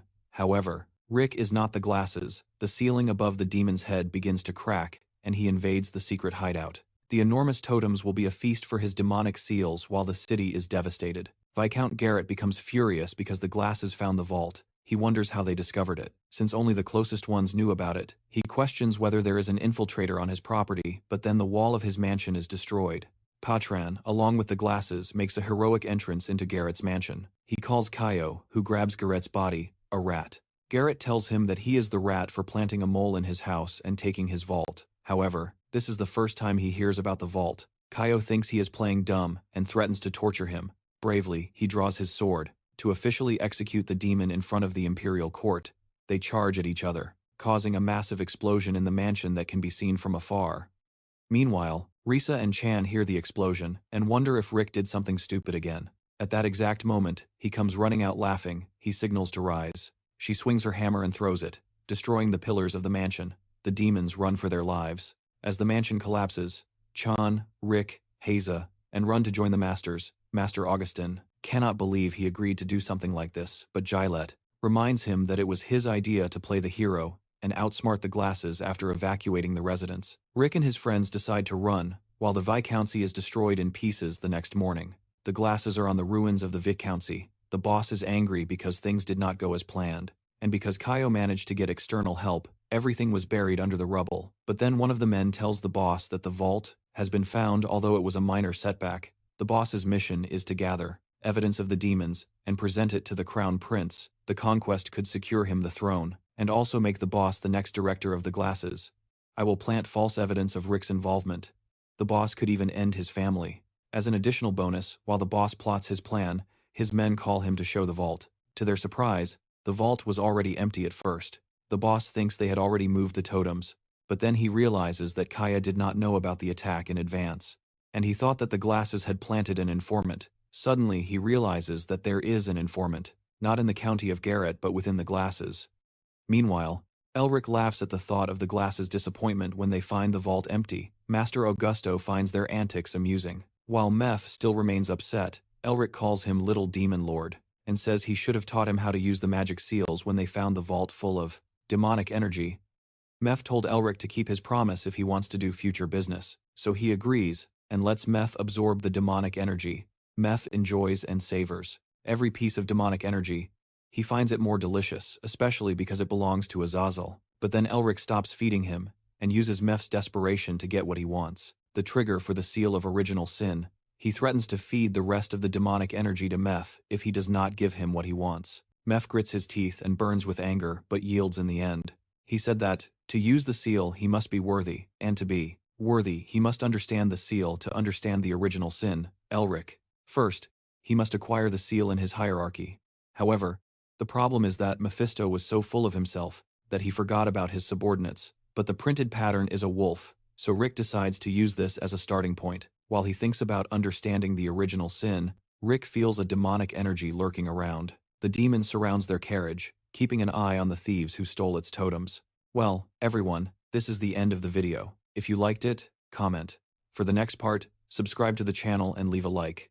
Thank you for watching, and see you next time.